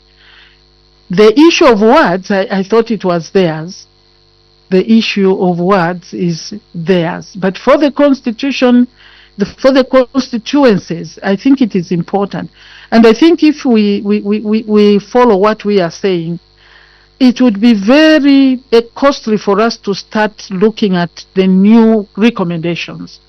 So, in as much as we may have to look at something new, but the old report is still existing.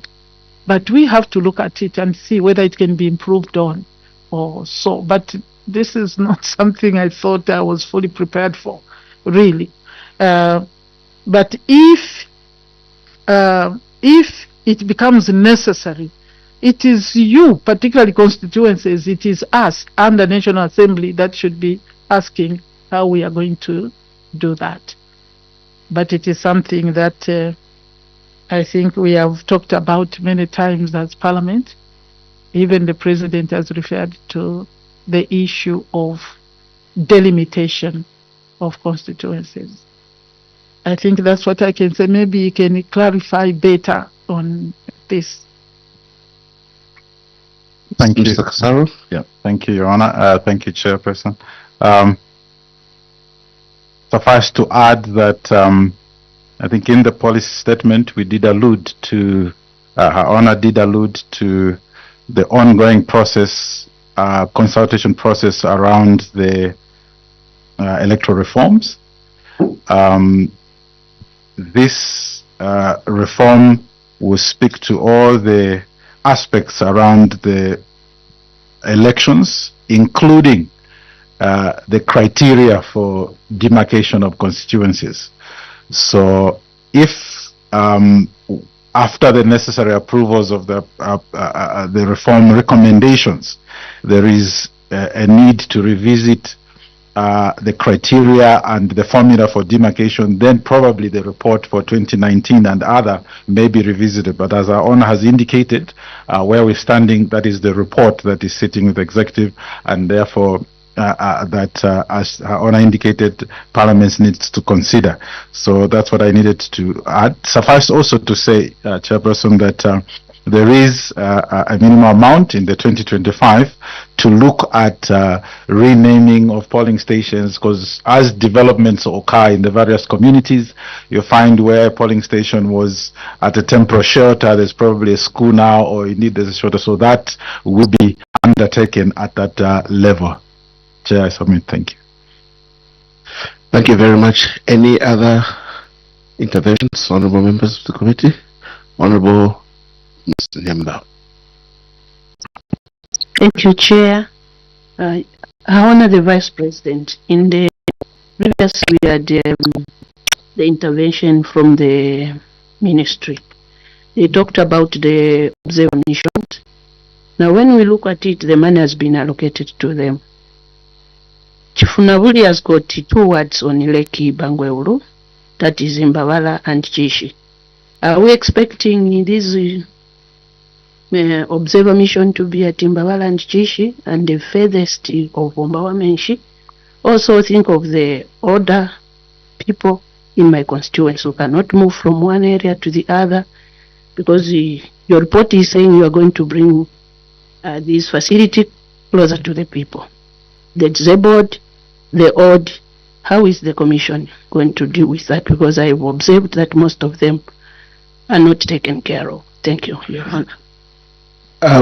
So colleagues, I will allow the Vice President to comment on that, but the nitty-gritties shall be considered as we meet our technical colleagues, so they can delve into the deeper details of the activities, and the Vice President will delve on a policy, and I know that she's very familiar with every part of this country, and so she knows Avena Ngumbo very well, so she might give a bonus comment on it. Yeah, so but I just want to emphasize that we are looking at the policy statement and will not delve into the nitty-gritties. Honorable Kasandwe. Yes, Chair, thank you. Your Honor, the Vice President, on page 1, paragraph 1, 2, 3, on the further, the Electoral Commission Process Act number 35 of 2016 mandates the Electoral Commission to perform, among others, the following statutory functions. Number 1, to make regulations providing for the registration of voters and also for the manner of conducting elections.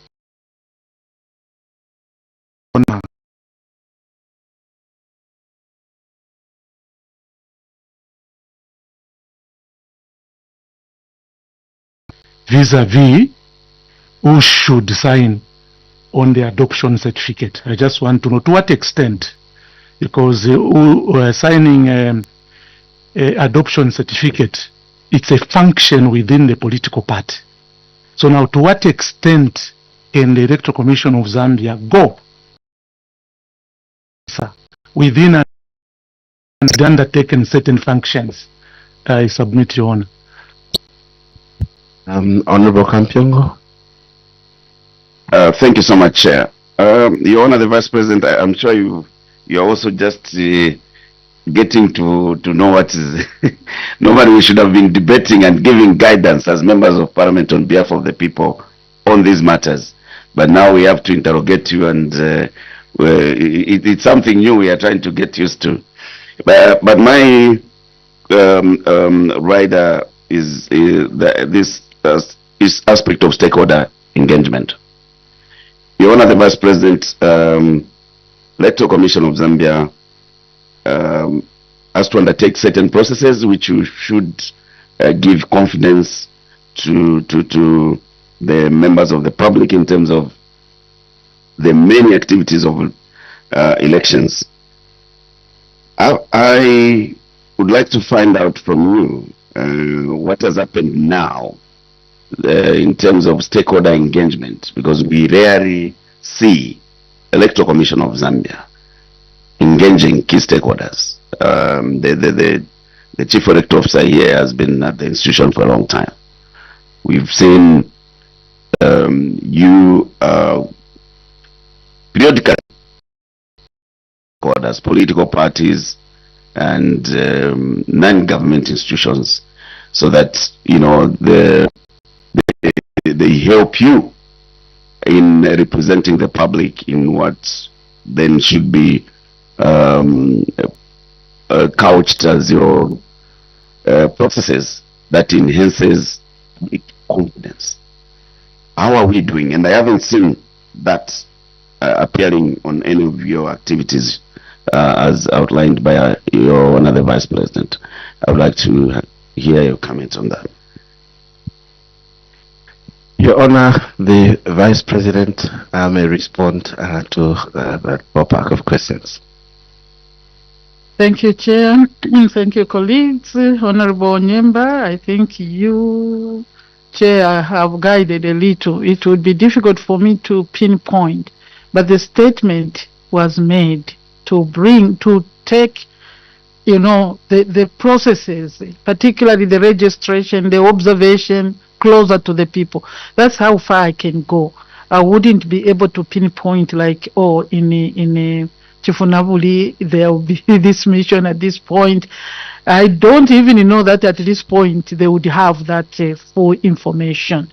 And maybe they do, but maybe today they may not be able to say. But it's a general principle, it's a general policy that we should continuously get this closer to the people. Remember that just a few years ago, we would have, even a polling station where people had to move 20, 30 kilometers to go to the polling station.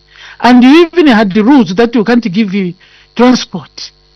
I think some of those were more exclusive than really helping the process. So indeed, they have to continuously work on bettering the participation of the people by bringing the actions, the issues closer to the people. But if they know exactly what will happen in Chifunabuli, I don't know. That is maybe what I can say, Chair, that generally this is what they should be working on, closer and closer as we go on. It may not be as close as we want in the next election, but it must be getting closer to the people. Now, who signs on the adoption? Is it a responsibility of the Electoral Commission? I think that's what Honorable Kasandwe is asking. I think you have caught me a bit unawares. It depends on what the law stipulates. If the law says the leader and which leader, that goes to the interpretation of the law. It will be very difficult for me sitting here to make a ruling this way. You said how far will they go to regulate? They have to ensure that the elections run smoothly. But this election, what did we say here? Except they didn't say as prescribed, but many of the functions are prescribed in the Act. So we would have to go to the Act and see exactly what it says. I think that is the issue.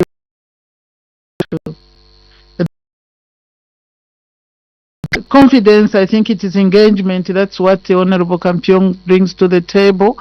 I think what I pick is that the feeling of the Honorable is there isn't enough engagement with the stakeholders. I hope that's what it is. And indeed, one of the closest way to get close to the engagement is the electoral what is ERS?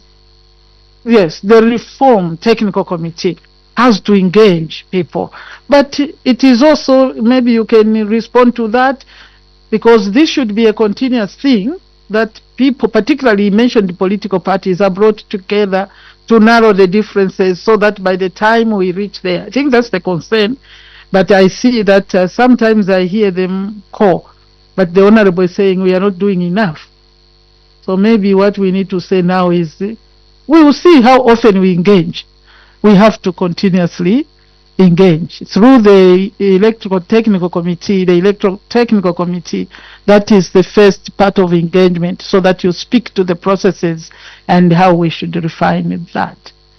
I think that is the way, and policy-wise, I'll respond. I think when they come, whichever day, then you can get the detail of whether they have planned, how many meetings, and so on. Thank you very much, Your Honor. I'll take the last round of questions. Honorable Mundubile.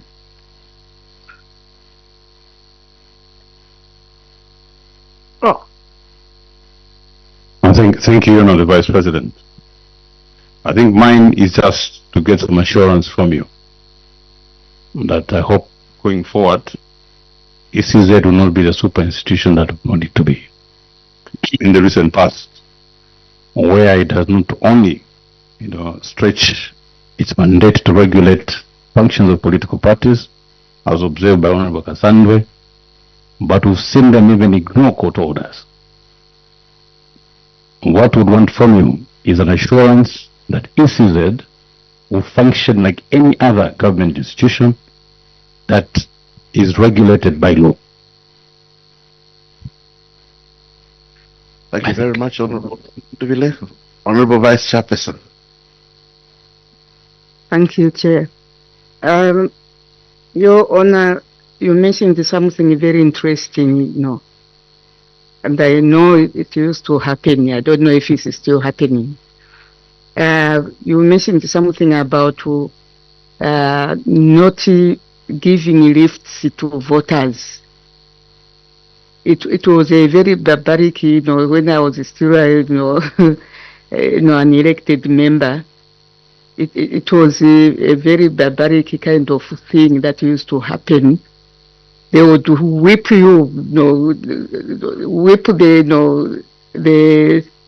the people you are carrying, out of your car, or vehicle. And I don't know if that is in the Constitution, that, you don't give lifts to voters. And if it's going to be applicable in the 2026 general elections. Honorable Vice President. The Honorable Member for Mporokoso, Honorable Mundubile, wants assurance that this institution will act according to the law. I wouldn't hesitate to say any other, but to say yes. That is the expectation from all of us, that this institution will work according to the law, the mandate that they have been given by the acts that guide them, and indeed any provision in the Constitution. That one is very easy for me to answer, Honorable. Yes, that is our expectation, the expectation of every Zambian, that you operate within the parameters of the law, the mandates that you have been given. I think that's what we expect. So that assurance you have from me. The Honorable, you wanted a different answer.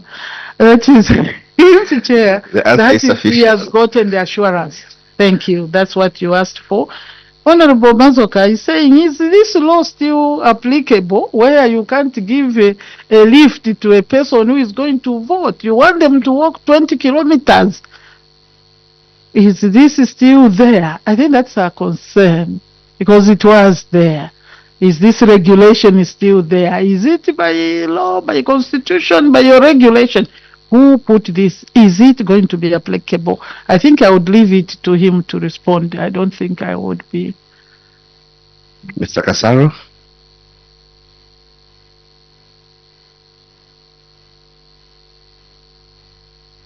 Thank you, Your Honor. Thank you, Chairperson. I will start, and maybe my colleague can amplify. I think that the particular practice, I think, is regulated by the Electoral Code of Conduct around what might qualify to inducement of voters. So I think it is against that background that that particular practice was prohibited. Now, understandably, I think as practitioners in the electoral process, this is maybe viewed from different angles, but you will note that if you look at the petitions that are before are usually presented before the courts after every election, this item is one of the key issues, that the grounds upon which elections are challenged. They say voters were induced, they were given food, or they were given transport to move from one area to the other, and therefore the election was not credible or indeed free and fair. So it is from that respect that the enforcement has been as such. But also to refer to one of the activities that the policy statement speaks to, probably, and that as members of parliament, and you will be engaged, this submission can be made to the electoral technical committee to see how this particular aspect could be reformed to accommodate the different realities that we face as a nation on the ground, to make sure that as many people as possible do get to vote. Yeah, thank you. The follow-up question. The CEO said, I mean, you have given us, but you heard the question, barbaric. These are the stakeholders in this matter. Anyway, we will leave it to submissions to the Electoral Commission. We are not talking food, but transport. 20 kilometers. I wouldn't go and vote. Why should I work on food? We have to look at these things. Anyway, sorry. This is, it will come. Coming from our Honor the Vice President, we have hope that that's policy. I'm also contributing. Right. Anyone? Yes, Honorable Campio. Your Honor, I'm looking at the constitutional functions of the Electoral Commission of Zambia. We've got about 8 of them. I've heard you repeatedly refer to the Electoral Reform Technical Committee. I would like to know the legal status and the legality of this particular committee. How has it been put in place? And earlier I spoke about the issue of consultations among stakeholders. We would like to know from you how this technical committee is constituted, because we have heard that it's sitting somewhere in Western Province as we speak, and we would like to know the terms of reference that put. And lastly, Madam, Your Honor, the Vice President, just to say that the peace of this country largely depends on this institution, Electoral Commission of Zambia. The way the competition among political stakeholders is managed is what determines how peaceful the nation will be. Would like you, Madam Vice President, to impress it upon the Electoral Commission of Zambia to ensure that they scale up stakeholder consultations. Because when stakeholders are left behind and you think you are implementing what is genuine, it will be a challenge for all of us to catch up. So you are a public institution, the Electoral Commission of Zambia, and you should ensure that at every turn you carry the stakeholders with you. So, if you can speak, Madam Vice President, Your Honor, to this legality of the technical committee. How was it constituted? What are the terms of reference? I would really appreciate. So, I'll invite our Honour the Vice President to respond to some questions. Colleagues, I just want to remind you that we're considering the policy statement that our Honour the Vice President has delivered, and she's seeking support from us to support the budget. And there will be a number of nitty-gritty issues that we'll have time with our colleagues from the Electoral Commission to come and respond to us. Again, would like to remind everyone here that the Electoral Commission of Zambia is an autonomous and independent body by Article 229 of the Constitution of Zambia, mandated to conduct elections. And so it's a foregone, it's not something that we will negotiate, it is something that is in the Constitution. I think the Honourable Vice President has emphasized that. So our Honourable Vice President may give her wrap-up statements before we proceed with other stakeholders. Thank you very much. Indeed, I have seen a lot of interest here, a little going away from the budget to explain, some of the other policy issues and even legal implications. The creation of the Electoral Reform Technical Committee. I think the Honorable wants to know where the mandate comes from. How was it created? Yeah. Although I can say this is something that has happened before, but that is not, it can be precedence in law. They will say it has happened, we do that. But maybe he can speak to the actual, how the appointment of the committee is put in place. I think that is that. The other issues are issues that I can't speak to. We all agree that the work of the commission is so important. That's why we are here, because we know it is important and it keeps the peace of the land. We know that, and I believe that autonomous body. It's good that you are reminding us, but I have been given the the responsibility to present their budget here, because they cannot stand here, which we do. We are executive, but we are looking to you. Maybe you can give us just that part. Where is this mandate? Where did it issue from? I think that's what he's asking, for us to appoint this electoral reform technical committee. Thank you, Your Honor. Thank you, Chairperson. I'll start, then I'll ask my colleague, Mr. Katongo, to give more details. Your Honor, Chairperson, the Electoral Commission Act, I think in the policy statement we refer to the Electoral Process Act, but in addition, one of the other pieces of legislation that governs the operations of the institution is the Electoral Commission Act, and that act does mandate the Commission to appoint a committee to look into various aspects of the implementation and indeed the electoral process. Yeah, maybe you can add, Mr.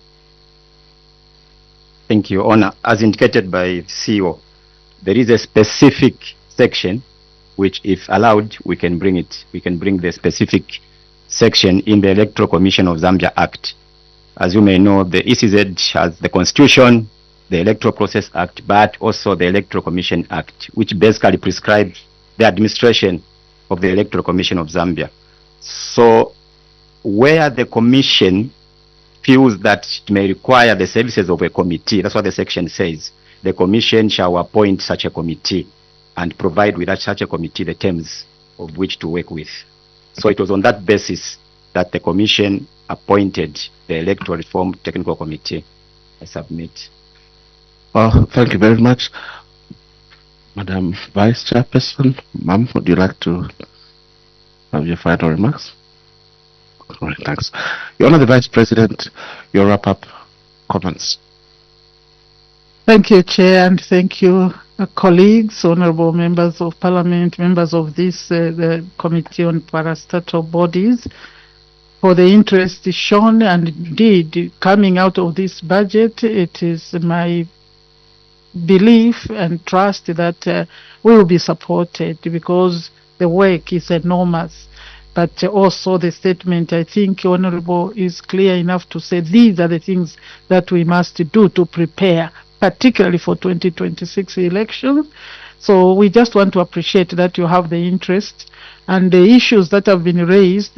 It's my hope that as my people come back here, we come with the laws. It's very important that it will help, you know, as you explain, because now you will need more detail.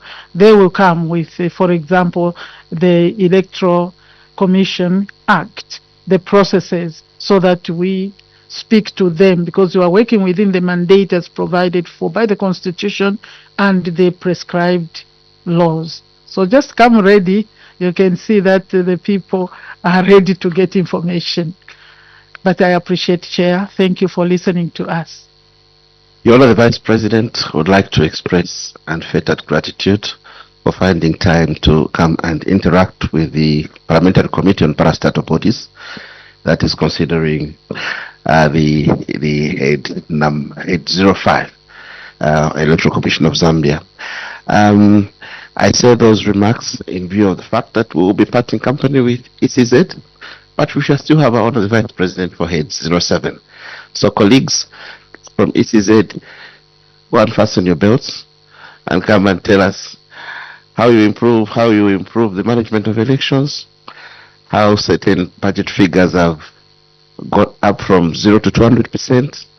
Would like to understand a little bit more how you're going to be more digital as you want to effectively manage elections, and how the budget figure may not speak to your intentions to improve the efficiency and management of elections. That will be for us and yourselves in that caucus that will happen in the next few days, tomorrow, I think. So we want to thank you most for coming through to us. And as you go, we want you to go as you came. Your immunity is removed. You're on your own. Yeah. So thank you very much, Mr. Casaro and your team. Thank you.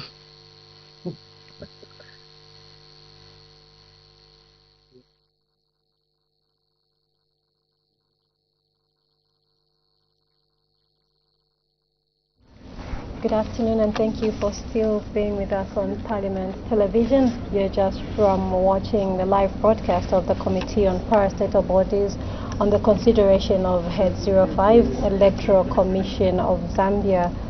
And this is for the estimates of revenue and expenditure for the financial year 2025. And shortly, Pauline, the Committee on Parastatal Bodies, will be receiving the policy statement that will be delivered by Her Honor the Vice President, that is to Head 07, Office of the Auditor General, and this is for the consideration of the estimates of revenue and expenditure for the financial year 2025. And so we will continue bringing you live committee sittings of the sector budget analysis. As you might be aware, the Minister of Finance and National Planning did present the 2025 national budget, which is being considered in a more new way this time around, and it's been considered under the sector budget analysis. And so we do expect other stakeholders to start scrutinizing the 2025 national budget after the policy statements are given today. So I must make mention all the 19 parliamentary committees are sitting and are receiving policy statements today. Exactly. Those are the whole of this week, and next week we continue getting information from the different committees on the various budgets that will be considered in the sector budget segment. And just listened to Her Honor the Vice President as she rendered the statement, the policy statement on the Electoral Commission of Zambia. This is Head 05, and the total amount of 460,180,058 kwacha has been allocated to be part of the estimates of expenditure for this head. And the last year an amount of 188,655 was allocated. So just now we cross back to the committee rooms for continued hearing of the sector budget, and Her Honor the Vice President is expected to render a policy statement on Head 7, which is Head 7, and this is to the Committee on Parastatal Bodies. So we continue listening to the submissions and the policy statements in these committees.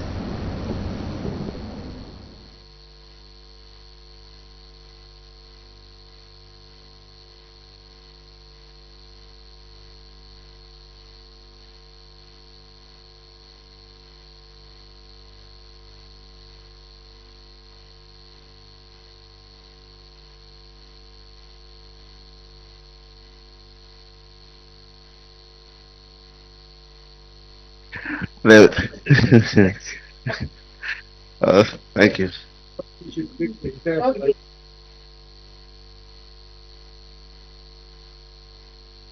Thank you very much. The meeting that was adjourned briefly to accommodate the new witness has been called back to order. Colleagues from the Auditor General, and your team, under the auspices of the Vice President for this presentation, you're welcome to the Parliamentary Committee on Parastatal Bodies. In line with Standing Orders 168, the Speaker has assigned this committee to look at the budget for the Auditor General's office. And so we will be listening to a policy statement from Her Honor the Vice President, and thereafter we will allow interventions from members of the committee, and we'll set another date for us to come and interrogate the details of the budget. But for today, we will focus on the policy statement. Sometimes colleagues will think that it's Her Honor the Vice President's question time and may get excited. We will manage that process. So let me begin by allowing members of the committee to introduce themselves, then the Auditor General's office, and we'll proceed in that manner. May I start with the Vice Chairperson? Good afternoon or morning. Yes, absolutely. Good afternoon, Your Honor the Vice President. Afternoon, colleagues and everybody else. I am Mutinta Mazoka, nominated Member of Parliament and a member of this committee.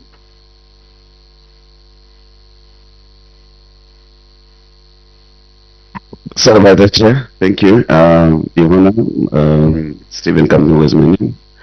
It's a pleasure to still continue with you as we engage the next witness. Thank you, Your Honor, the Vice President. My name is Munduvile Brian, Member of Parliament from Porogoso. Thank you. Good afternoon, everyone. Nyumba Julian, Member of Parliament for Chunawi constituency in Lwapra Province. Thank you. Thank you very much, Chairperson. Good afternoon once again, Your Honor the Vice President.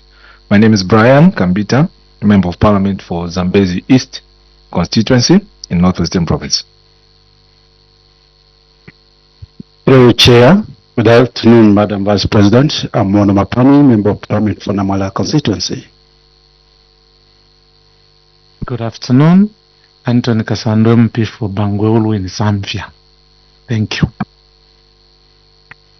Thank you, Chair. Good afternoon, Your Honor, again.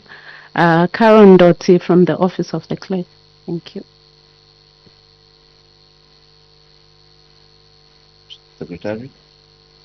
Good afternoon. I'm Angela Banda from the Office of the Clerk. Good afternoon, Your Honor. Good afternoon, honorable members. I'm Bridget Kalava, Office of the Clerk.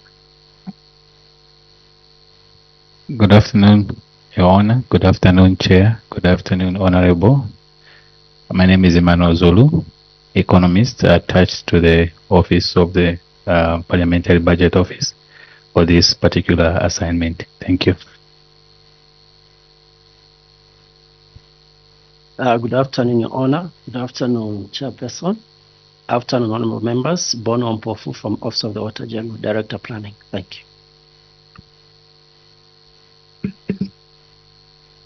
Thank you very much. May I now invite the Office of the Auditor General to introduce the team. Thank you so much. Good afternoon, Your Honor. Good afternoon, Chairperson. My name is Aaron Mwambwa, Acting Auditor General. I'll allow my colleagues to introduce themselves.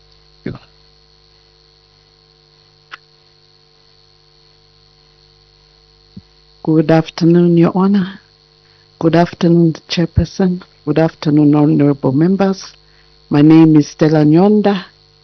I'm the Acting Deputy Auditor General for Corporate Services and Specialized Audits. Thank you.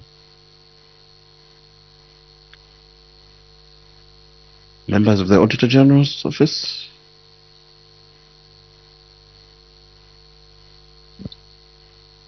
You can get to the nearest microphone there.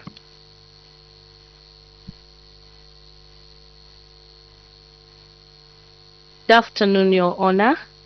Good afternoon, Chair. And good afternoon, honorable members.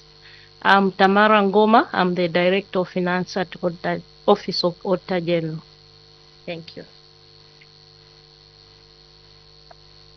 Good afternoon, Your Honor.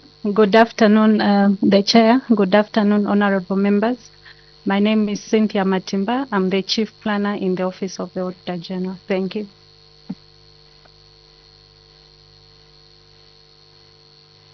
Good afternoon, Your Honor. Good afternoon, Chair, and good afternoon to the honorable members. My name is Mukowa Mbulakulima, Senior Budget Analyst from the Ministry of Finance and National Planning and Desk Officer for Office of the Auditor General.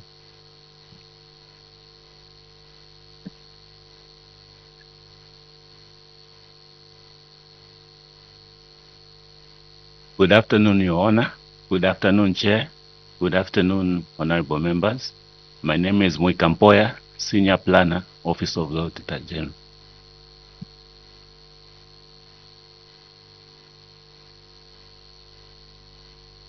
Good afternoon, Your Honor. Chair, thank you. Good afternoon, honorable members. My name is Emmanuel Chisalo, Acting Principal Planner from Office of the Auditor General. Thank you.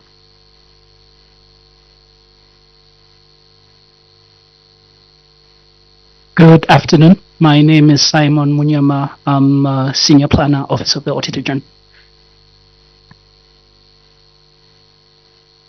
From the Office of the Vice President, my name is Ndiwa Mtelo. I'm the Permanent Secretary in charge of Parliamentary Business. Thank you very much. Good afternoon, Chair. My name is Mufat Billy, Director Parliamentary Business from the Office of the Vice President. Do you want to be Director Planning?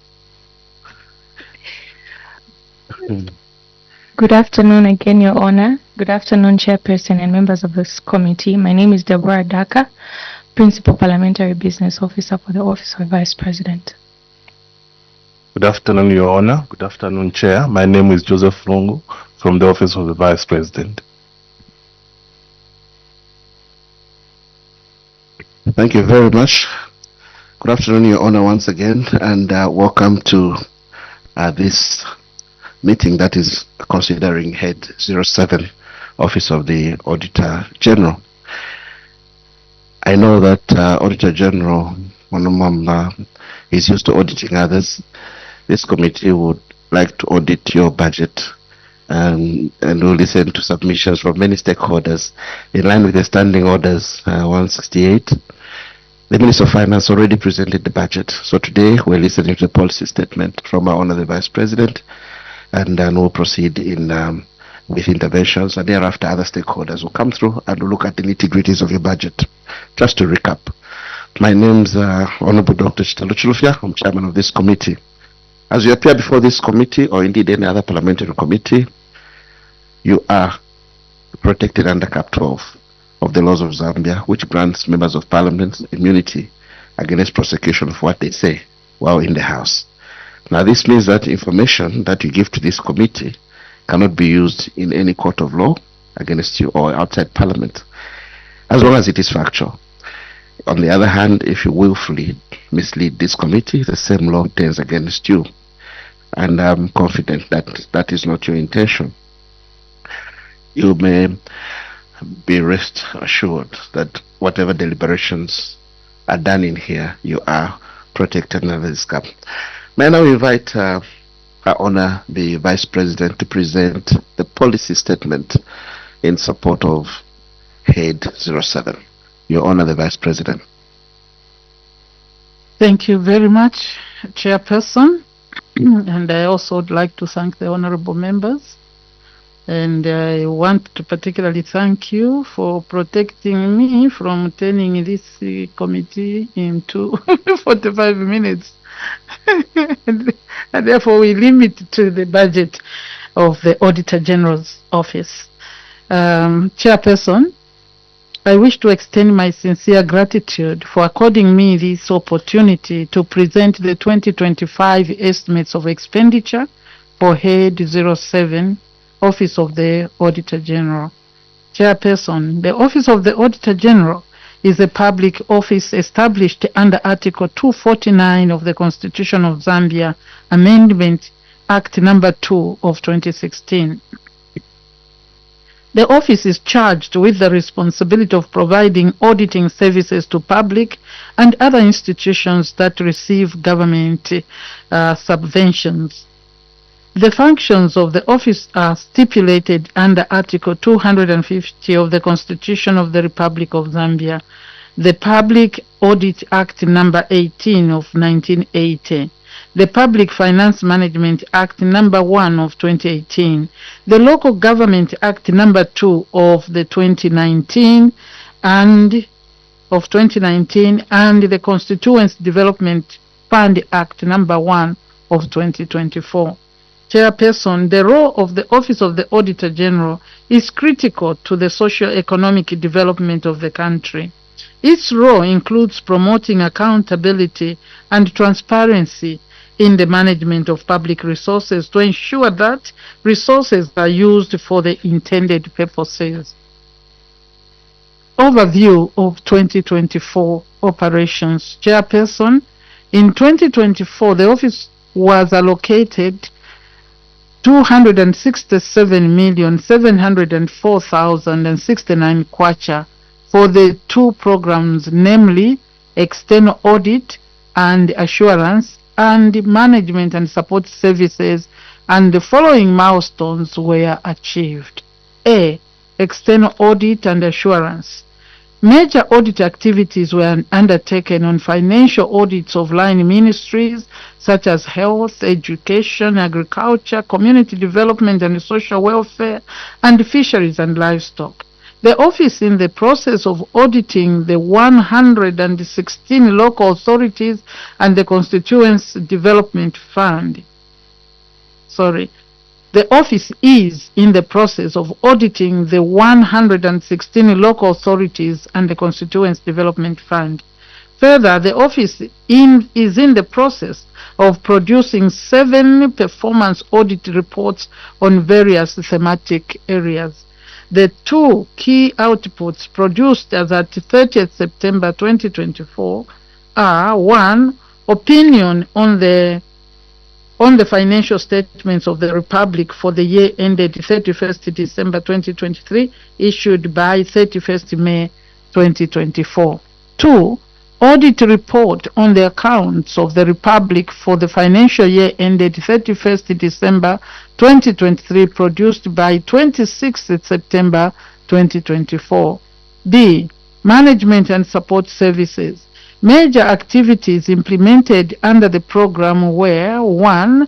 Training of staff in ICT skills and audit management system. 2. Insurance and servicing of motor vehicles. 3. Preparation of 2025 budget. 4. Procurement of IT equipment. And 5. Production of financial report for the Office of the Auditor General.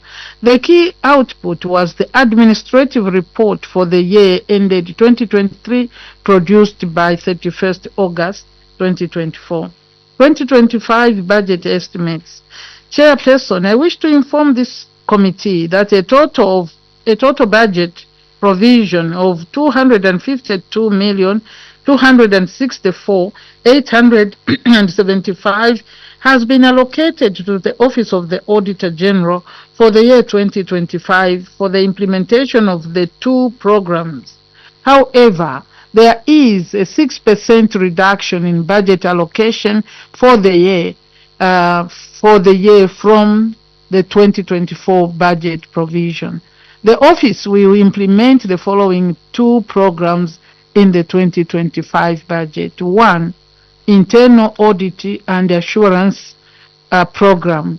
This program is a core function of the office and has 9 sub-programs as follows. A, public debt and investment audit. D, specialized audit. C, local authorities audit. D, provincial appropriation audit. E, quality assurance. F, restructuring for institutional development program. G, revenue audit. H, ministerial appropriation audit. And I, performance and environmental audit. The objective of this program is to provide timely and value-adding auditing services for enhanced accountability and transparency in the management of public resources. To attain this objective, the office conducts financial compliance and performance value for money audits. The office also conducts real-time audits on the government's preparedness, response and recovery in emergencies such as the current drought disaster. In 2025, the office will prioritize audits in critical areas of national importance such as health, agriculture, education, water, energy, social welfare and infrastructure development. Further, the office has made specific provisions for the audit of the Constituents Development Fund, CDF, and social welfare programs such as social cash transfer and food security pack. The expected outcomes from the audits are: 1. A report of the Auditor General on the accounts of the Republic for the financial year ended 31st December 2024. 2. A report to the Auditor General on the accounts of parastatal bodies and other statutory institutions for the financial year ended 31st December 2024. 3. A report of the Auditor General on the accounts of local authorities for the financial year ended 21st December 2024. 4. A report on the Auditor General, on the Constituents Development Fund for the year ended 31st December 2024, and 5. 6 performance audit reports on selected thematic areas. Chairperson, in light of the aforesaid and being cognizant of the important role that the Office of the Auditor General plays in promoting sound public provincial financial management in government ministries, provinces, and agencies, including the local authorities, a total of 163,584,679 kwacha has been provided in the 2025 budget for the external audit and assurance program, representing 65% of the office total budget. 2. Management and support services program. The objective of this program is to provide effective and efficient administrative and management support services to the office core function, which is auditing. The program has 5 sub-programs, namely: A. Human resource management and administration. B. Financial management accounting. C. Financial management internal audit. D. Procurement management. E. Planning, policy coordination and information management. In order to fully support the effective implementation of the core function of the office, there will be need to support the office in the following key areas. Firstly, the office requires appropriate tools such as ICT equipment and audit software to enable staff to efficiently and effectively execute the audits. Secondly, the office requires a reliable fleet of motor vehicles to enable it execute its core functions in an effective and efficient manner. This entails extensive travel across the country in the course of audit work. Thirdly, provision of a conducive work environment for the staff by procuring office furniture, alternative sources of energy, and maintenance of office buildings. The expected outcome under this program is the production of the annual report on the performance of the office. In view of this, a budget allocation of 88,680,195 has been provided for the management and support program for the year 2025, representing 35% of the office total budget. However, there is reduction in the budget allocation for this program from the 2024 budget provision of 115,386,264 kwacha, representing a budget reduction of 23%. Chairperson, in conclusion, with all due consideration of the important role the Office of the Auditor General plays in effective management of public resources, I request this committee to consider the 2025 budget of 252,264,875 for the Office of the Auditor General. Chairperson, I thank you. I'd like to thank you, Your Honor, the Vice President, for that policy statement on Head 07, Office of the Auditor General. Colleagues, you're now at liberty to seek points of clarification on the policy statement. Yes, Honorable Kampyongo. Thanks so much, Chair. Chair, I've just got two quick ones. Your Honor, you have concluded by informing this committee that there will be a reduction of 23% in terms of budget allocation to the Auditor General's office. The issue of funding, Your Honor, has been a challenge to this institution, and thereby making it difficult for the institution to undertake its constitutional mandate effectively. What are you going to how are you going to assure this committee that with this reduction in terms of resource allocation, the institution will fulfill its mandate in the upcoming financial year? Lastly, Your Honor, when this institution is undertaking audit duties on institutions, one of the issues they look at is corporate governance. And this has been one of the many audit queries. Now, as it said, you can't prescribe medicine to others which you can't take. Your Honor, when do we expect substantive office bearers? Because as you're listening to the two office bearers were introducing themselves, they're acting. When do we expect substantive in order for this institution to perform its mandate, and like I said, the area of ensuring that corporate governance is not compromised in institutions that they audit? I thank you. Honorable Kambita. Thank you very much, Chairperson. Your Honor, the Vice President. Sitting here, I've had sight of quite a number of audit reports that the Office of the Auditor General has prepared. However, experience has taught me that most of those reports are actually considering periods that are far back, and except that in recent years there's been a little bit of speed to catch up, but the backlog still exists. In as much as we can say they have caught up in terms of the periods, some institutions were last visited quite a number of years ago.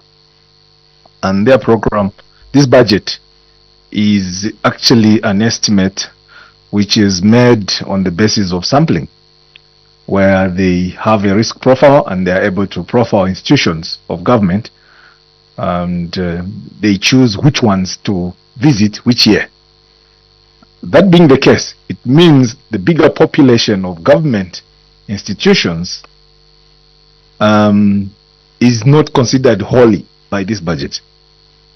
What efforts at policy level are you making to ensure that this budget allocation, which in my opinion has been made because of the scarcity of resources, will one day be scaled up to the fullest need that this office will actually function at optimal level to ensure that every government institution is audited at least annually to ensure efficiency in government?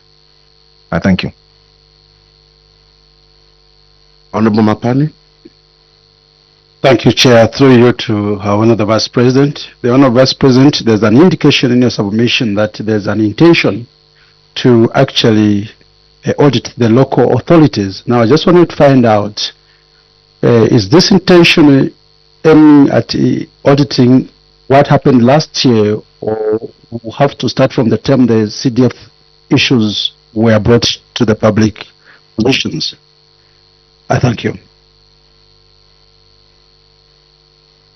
Your Honor, the Vice President may respond to questions on the policy statement that our Honor, the Vice President delivered.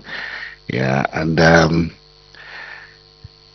Dr. Mwamba and the Deputy, the Chair protects you. You are here legitimately as our Honor responds to that question. Thank you, Chair. Again, it is just limited to policy, but the Auditor General is here. Where more information is needed, he will come through to help. But like you have guided us, they will have their day with the rest of the team where these things will be looked at. Honorable Kampiongo, reduction by 23%.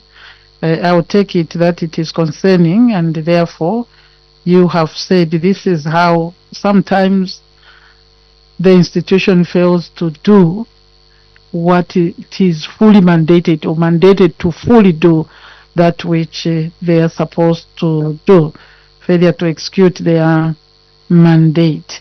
I think that's the concern. I think that I don't know whether I can combine the two. That is true. I don't think that we can argue with that there are many things that may be within their mandate, but because of the limited resources, indeed, they may fail to go to certain areas to audit. I think that is a statement rather than even a question. But what leads to that, to the failure to get as needed? You expect that if the economy is growing and there are no encumbrances like the drought, like the repayment of debt, that we would probably be seeing an increase, but we are seeing a reduction. It is not because people did not plan. The institution knows what they ought to do, but this failure is due to the limited fiscal space to be able to share the resources that is there. And I'm sure the institution is aware they would have wanted even a little more than last year. And therefore, the performance, we cannot run away from it, gets affected. But let me combine with Honorable Kambita's statement. Within the statement, there is a recognition of the fact that there is a bit of speed. I think he used that term. Even with the constraining resource base, the institution is trying to make every effort to improve. But of course, we would want it to be better, Chairperson. We would want them to perform even more, but the constraint of resource is what comes out. On the issue of corporate governance, and the Honorable says you can't prescribe, give a prescription of a medicine that you yourself can't take. And therefore, the question that I hope I got him right is that we have acting positions. Is that the question? We have acting positions. When are they going to be substantively, filled? I hope that is it. Except I think the question is directed at the wrong team. We can't say that I want to move. And I think the appointing authority has the mandate to know. And if the function is going on, the appointing authority is comfortable, it becomes very difficult, Honorable Kampiongo, for these people to answer such a question. They are performing their duties. I think that's where it ends. We can ask this question on another forum, because this cannot give us the answer. I am speaking on their behalf today, and that is my duty. Then, Honorable, you have just said they are not doing as you would want to do. If they had, that's why I answered in response, connecting yours. If they had all the resources, and like they have put there the vehicles, if they had everything they needed, probably they would do better. You are saying they are auditing based on risk sampling, so they go to some institutions, and others have not been seen in a long while. Yes, we have to continuously support, and this is why I'm making a request, to this committee that let them support this. The institution would want more money, but this is what there is. And the answer is in there, in improving. I'm sure it is harnessing the little resources to use it effectively, to use it efficiently, and do as much as they can within the limited resource envelope. But we pray that the economy will continue to grow, and therefore more audits will be done on the institutions that are supposed to be, audited by the Office of the Auditor General. That is the general statement. Intention, Honorable Mapani, is it your intention now? Is it the intention of the Office of the Auditor General to audit local authority? Particularly, are they going backwards, in auditing the CDF? I will not really say much here, Council. The issue is, when was the law in place? And I think they will be guided by those facts of law. When was it put in place? Will they go backwards? Is there a provision in there that they start auditing? CDF started in the 2000s, remember. So will they go all the way? Or are they limited by the fact that law will not start applying retrogressively? So I wouldn't answer that. Maybe they have a provision in there to say it will apply, but the general principle is not retrogressively. So we hope that they will be guided by the law. It is not intention, Council. It is now prescribed in the law. So whether they have intention or not, they have a duty to audit the CDF. I think that is the way I would respond to this, Chair. Thank you. Dr. Mamba, you'd want to add to anything that our honor said? And just to give comfort to Honorable Mapani, I think CDF projects are audited. Yeah, and I think sitting on the Local Government Accounts Committee in my previous life, we've been to some CDF projects that have been put on the spotlight by the Office of the Auditor General.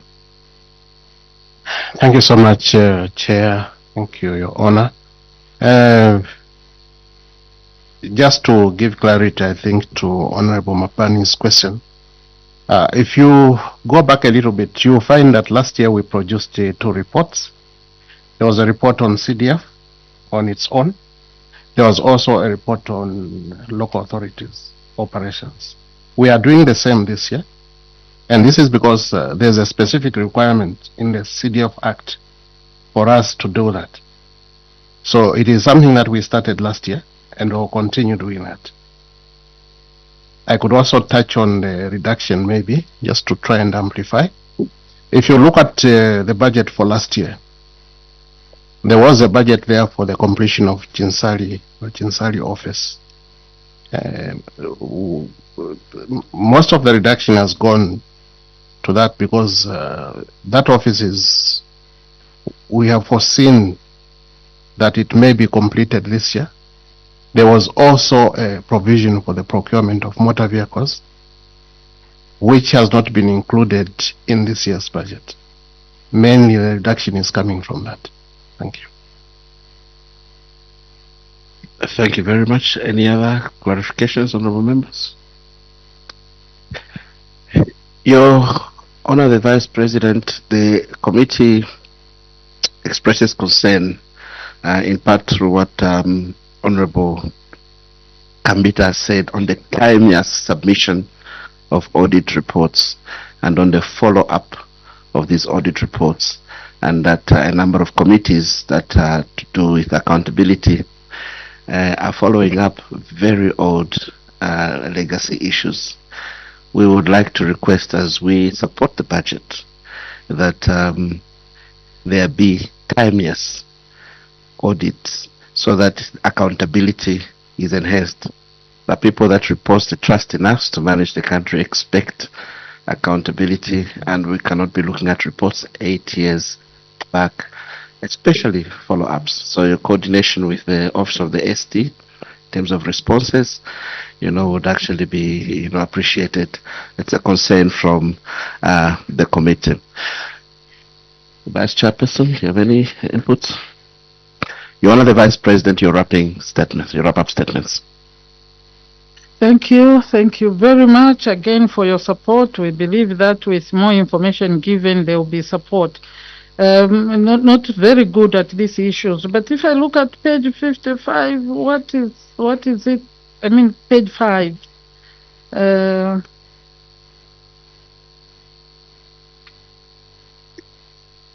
What does it mean? Pardon? Yes, you are up. That's why I thought we could look at some of in the statement. I think a lot of progress has been made. In terms, the Honorable Kambita said a bit of speed has been added. But I think that is important. But I think it's to look at which reports, because that's the way it has been. You are giving a report of even if the people who misappropriated have died. It doesn't make sense.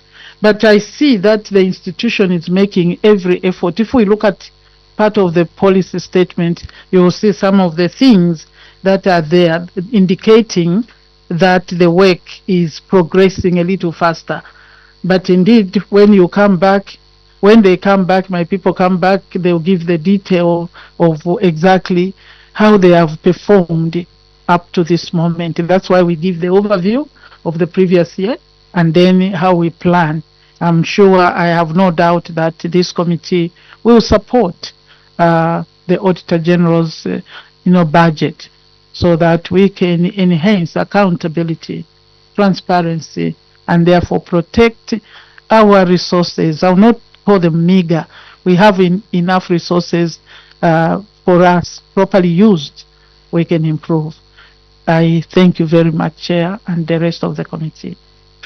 Your Honor the Vice President, once again, I'd like to thank you on behalf of the committee for presenting the policy statement on Head 07, Auditor General's Office.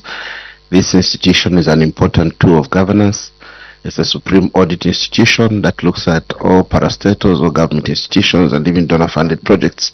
So the people of this country, through Parliament, would love to see accountability.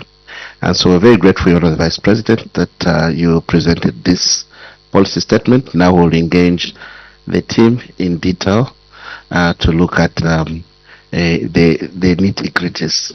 We relish your return without the cover of our Honourable Vice President, so that we engage properly. Yeah. The other submissions from other stakeholders will also be held thereafter. We'll submit to the expanded Committee on Planning and Budgeting and proceed with the rest of the approvals in the House. Your Honourable Vice President, I'd like to thank you once again for coming, and let me at this point in time lift the immunity that was imposed on your team and go and see no more. Thank you. Assure them that without the cover they will still have the immunity. They will have the immunity, but they shouldn't see.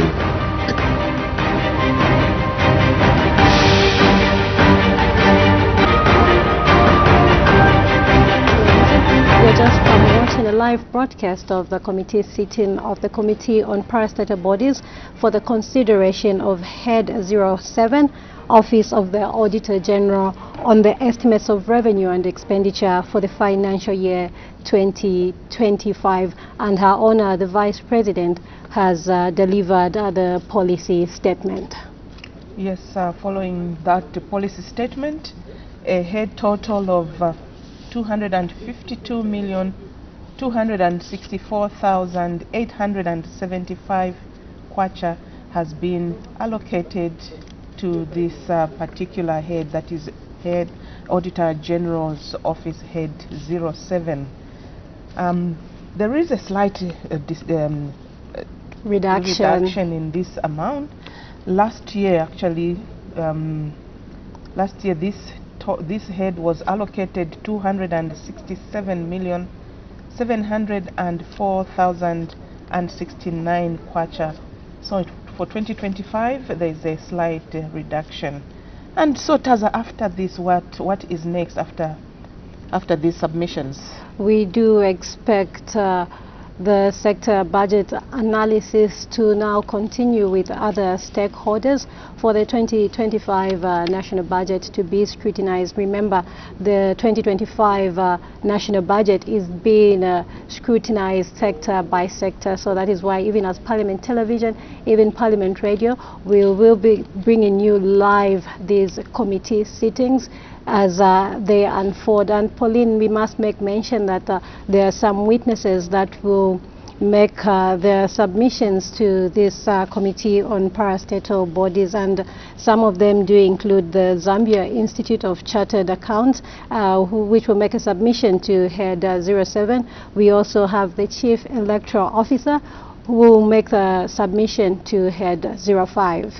And others who include the PricewaterhouseCoopers Limited, the economic of the institutions that are expected to make submissions following the Vice President's policy statement to Head 07 Auditor General's Office. So I would urge you viewers to keep tuned into Parliament Television and of course Parliament Radio as we continue bringing you the live coverage of these committee sittings. And as we break for lunch, we leave you with the Committee on Media Information and Communication Technologies on the sector budget analysis, where the Minister of Home Affairs and Internal Security, Honorable Jack Mwimbu, made an appearance. Keep watching Parliament Television. Good afternoon. We'll be back.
Yeah, good morning, Honorable Minister, and sorry for keeping you waiting for some time. As you can see, there are challenges around. Good morning, Mr. Chairman. Good morning, honorable members.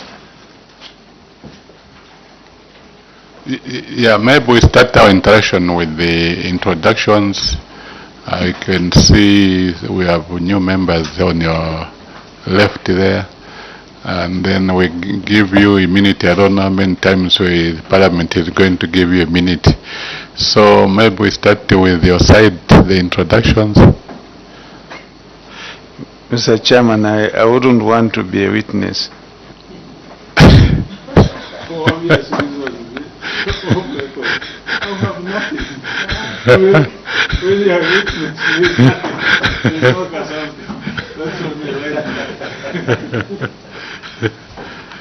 Mr. Chairman, honorable members, first and foremost, I would like to thank you most sincerely for giving us an opportunity to appear before you. My name is Jack Mwimbu, MP for Monze and Minister of Home Affairs and Internal Security. I'm accompanied by officers from my ministry who will be able to introduce themselves. Can you introduce yourself, starting from my immediate right? Thank you, Honorable Minister. Chairperson, Honorable members of the committee, I am Moses Smart Nirenda, Commissioner Secretary for Zambia Correction Service Commission. Okay, thank you. Good morning, Chair. Good morning, members. I'm Emmanuel Lutelo. I'm Deputy Commission Secretary. Okay, thank you. And members of Parliament, starting from my right. Thank you, Chairperson. Chairman, I have other officers. Oh, sorry. Oh, just wait. Good morning, Chair. Good morning, members. My name is Dominic Matale. I'm Acting Director at Ministry of Home Affairs, Department of Research and Planning. Thank you. Okay. Good morning, Chair. Good morning, honorable members. I am Marata Vincent, a Principal Planner in the Ministry of Home Affairs and Internal Security, in charge of research. Thank you. Thank you. Good morning, Chair. Good morning, honorable members. My name is Alex Mokisi. I'm a Principal Planner and Personal Assistant to the Minister. Thank you. Good morning, Chair, and good morning, members. I'm Emmanuel Piri, Senior Human Resource Management Officer from Zambia Correction Service Commission, sir. Thank you. Thank you, Chairperson. Good morning, witness. Good morning, Honorable Minister. Now you're a witness. I'm Andrew Tayengwa, Member of Parliament for Kawata. Morning, Chair. Morning, Minister. I'm Honorable Elias Daka, Member of Parliament from Sanzara constituency in the Eastern Province. Thank you. Good morning, Honorable Minister and your team. My name is Melesiana Piri, Member of Parliament for Milanzi constituency in Katete Eastern Province and Vice Chairperson of this committee. Thank you, Secretariat. Thank you, Chair. Good morning, Minister. I'm Leon Hangala from the Office of the Clerk. Thank you. Okay, and I'm Engineer Afra Mavenga, Member of Parliament for Mobile constituency in Western Province. I'm the chairperson for this committee. I welcome Minister. As and when you appear before this committee or any other committee of Parliament, we give you a minute in accordance with the Cap 12 of the laws of Zambia. That the information that you are going to provide to this committee shall not be used in a court of law as long as it's factual. However, the same Cap 12 may be used against you if you willfully mislead this committee or give us wrong information, which I hope you don't have that capacity to do so. So with those remarks, you can go ahead, the Honorable Minister, with your policy statement. Thank you. Thank you, Mr. Chairman, honorable members. First and foremost, I would like to mention, Mr. Chairman, that I'm here appearing before your committee representing Her Honor the Vice President, because this commission is under the President's office. Chairperson, I thank you for according me the opportunity to present the 2025 budget estimates for the Zambia Correctional Service Commission. The mandate.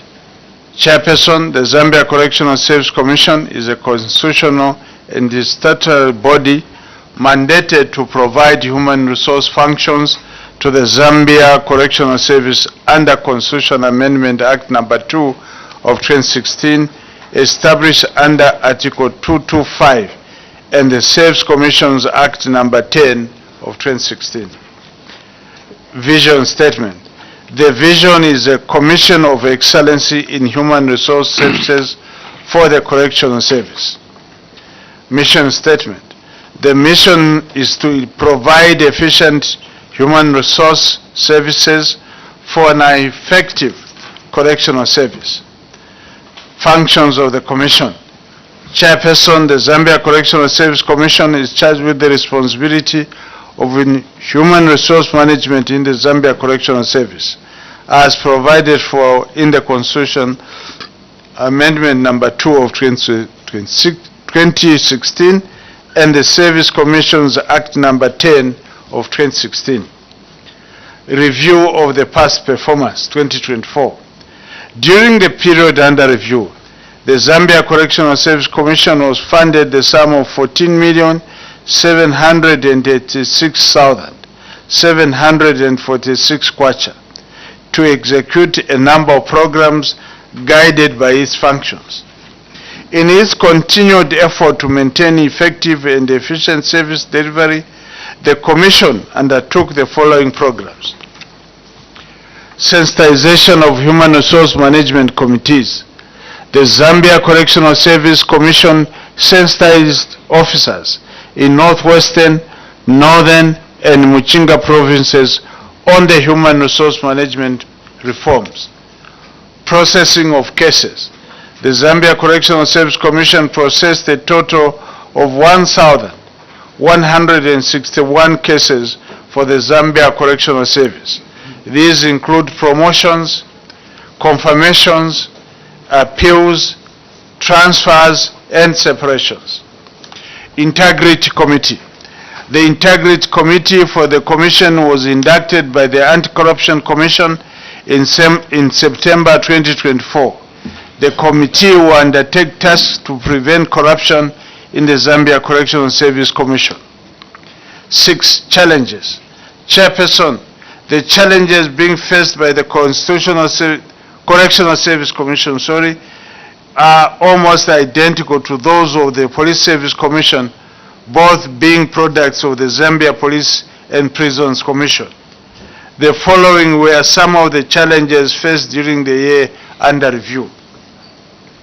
Lack of computerized human resource management systems at the Commission, which continues to pose a challenge in the maintenance, referencing, and retrieval of personnel information for decision making.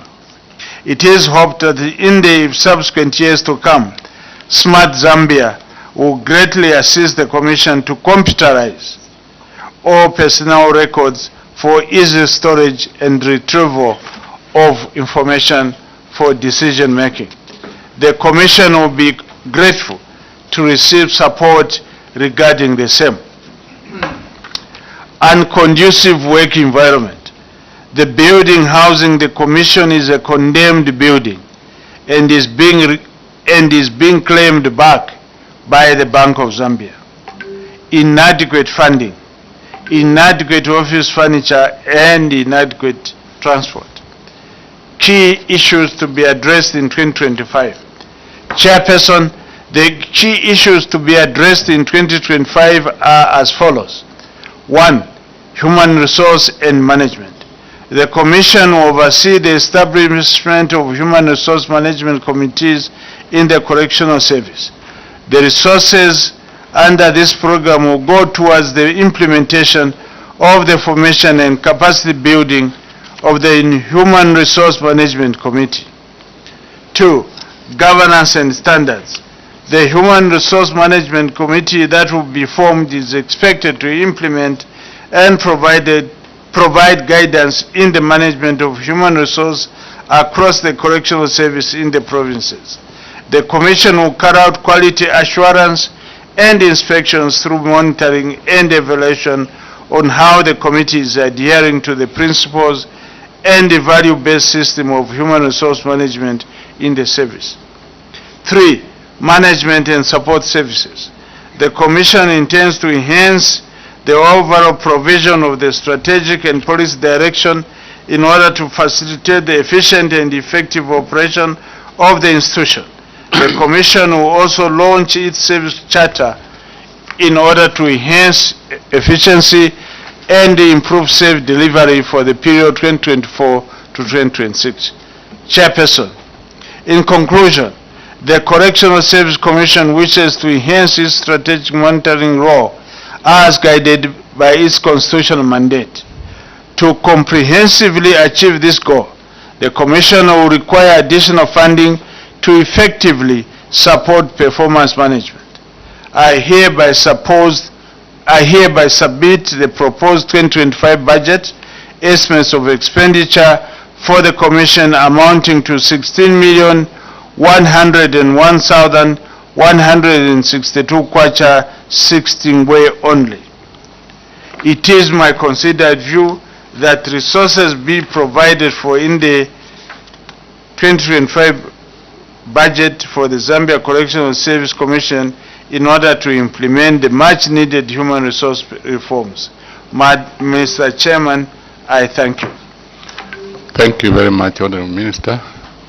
Members in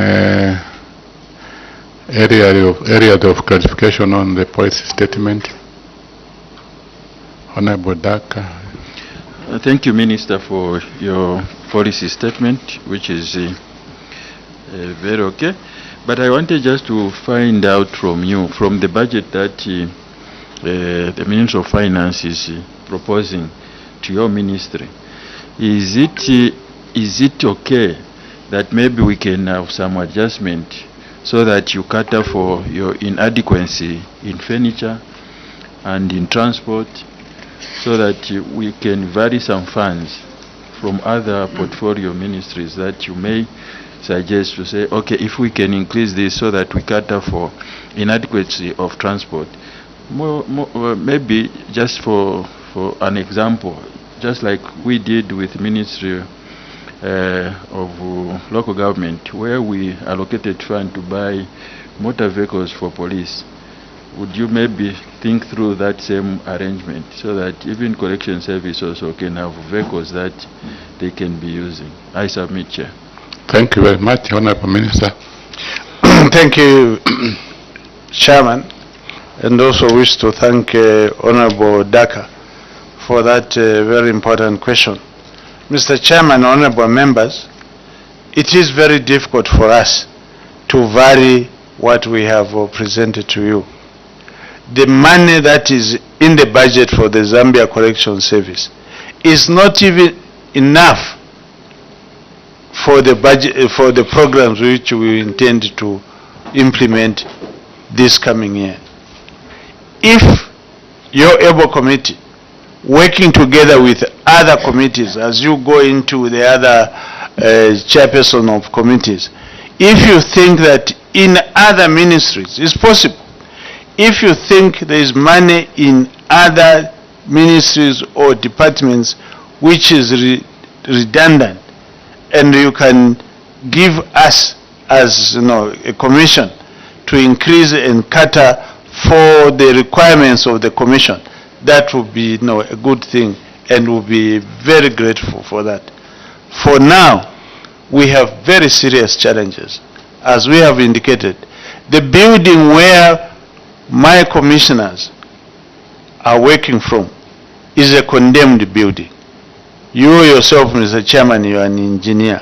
When a building is condemned, it's not supposed to be occupied by anybody, because calamity can occur anytime. But we have commissions that are operating from there. We have the Zambia Police Service Commission, Zambia Correctional Service Commission. We have, Passport Office. Passport Office is operating from there. The building has been condemned. So if money is available, we'd rather move out of that building and rent somewhere else, and also provide, transport for our commissioners, even furniture. The offices are not conducive, Mr. Chairman. So for us, who appreciate any support which this noble committee can give to the Commission. Okay, thank you. Now, let me probably need a clarification on the comments. I mean, you submitted the budget to the Minister of Finance. Is this the same budget which is appearing here, or it has been reduced? Because if it has been reduced, then we have a case. Mr. Chairman, you note nearly all the ministries were making submissions to the Ministry of Finance, looking at their needs. But in approving our proposals, the Minister of Finance looks at the envelope, financial envelope that is available, and then they'll give you ceilings that you can't exceed this. And this is exactly what has happened to us. Our needs are more than what we have requested. But as I've said, this commission is a new commission. What had happened, it was part of the Zambia Police Service Commission. When there was a creation of the Zambia Correctional Service Commission, most of the assets that were for the Zambia Police Service Commission, it was called Zambia Police and Prisons Commission. When they were split, the Zambia Correctional Service Commission remained with nothing. They had nothing. We had to start from the scratch. All the assets were taken to the Zambia Police Service Commission. This particular commission is a new commission which requires full support. We haven't done much. As the situation is, they don't have furniture, they don't have offices, they don't have transport. That is where the challenge is. Yeah, just Honorable, I don't know if you have any figure saying you submitted so much, and what has come out now is 16 million. So, we need more information for us to even move forward. If we know how much was submitted, then we are going to meet the Minister of Finance anyway. Yeah, but we need to know how much did you submit for you to be given the 16 million. I hear you, Mr. Chairman. I'm aware that my officers will be appearing before you, where you go now to look at everything will be given by my officers when they appear before you. Okay, thank you very much. Members and Honorable Mushanga. Thank you very much, Honorable Chairperson, and thank you so much, Minister, for interacting with this committee through your submission. Just on the challenges, I think it should be on page 2, Roman numeral number 1, where you are indicating a lack of computerized human resources management. And in your submission, Minister, you indicated that you are working hand in hand with the Smart Zambia. So I just want to know through you how your ministry is coordinating with the Smart Zambia to computerize all personnel records. Is there any time frame attached to this activity? Because I believe this is a very, very important activity. Thank you very much, Chairperson. Okay, Honorable Minister. Thank you, Mr. Chairman. Mr. Chairman, I wouldn't put a time frame over this matter. As you are aware that Smart Zambia is inundated with so many requirements throughout the country. Most of the departments in government are not computerized. So they have a huge backlog of requirements which need to be computerized. So I have no doubt in my mind that eventually we'll be interacting with Smart Zambia so that they give you the time frame when they will computerize all government departments to ensure that they are on the government bus. But I would not be in a position to do that, Honorable Member. Okay, thank you very much, members.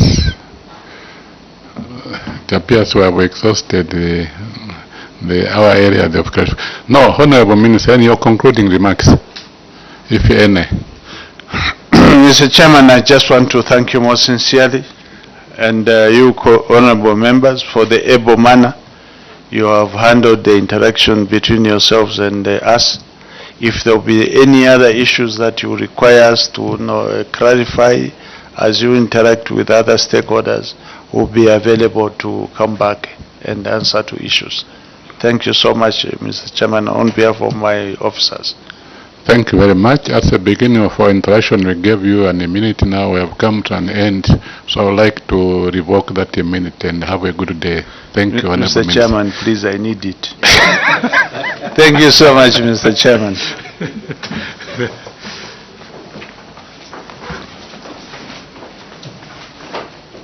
Good day. Thank you.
Kalandanya Music Promotions. Yeah.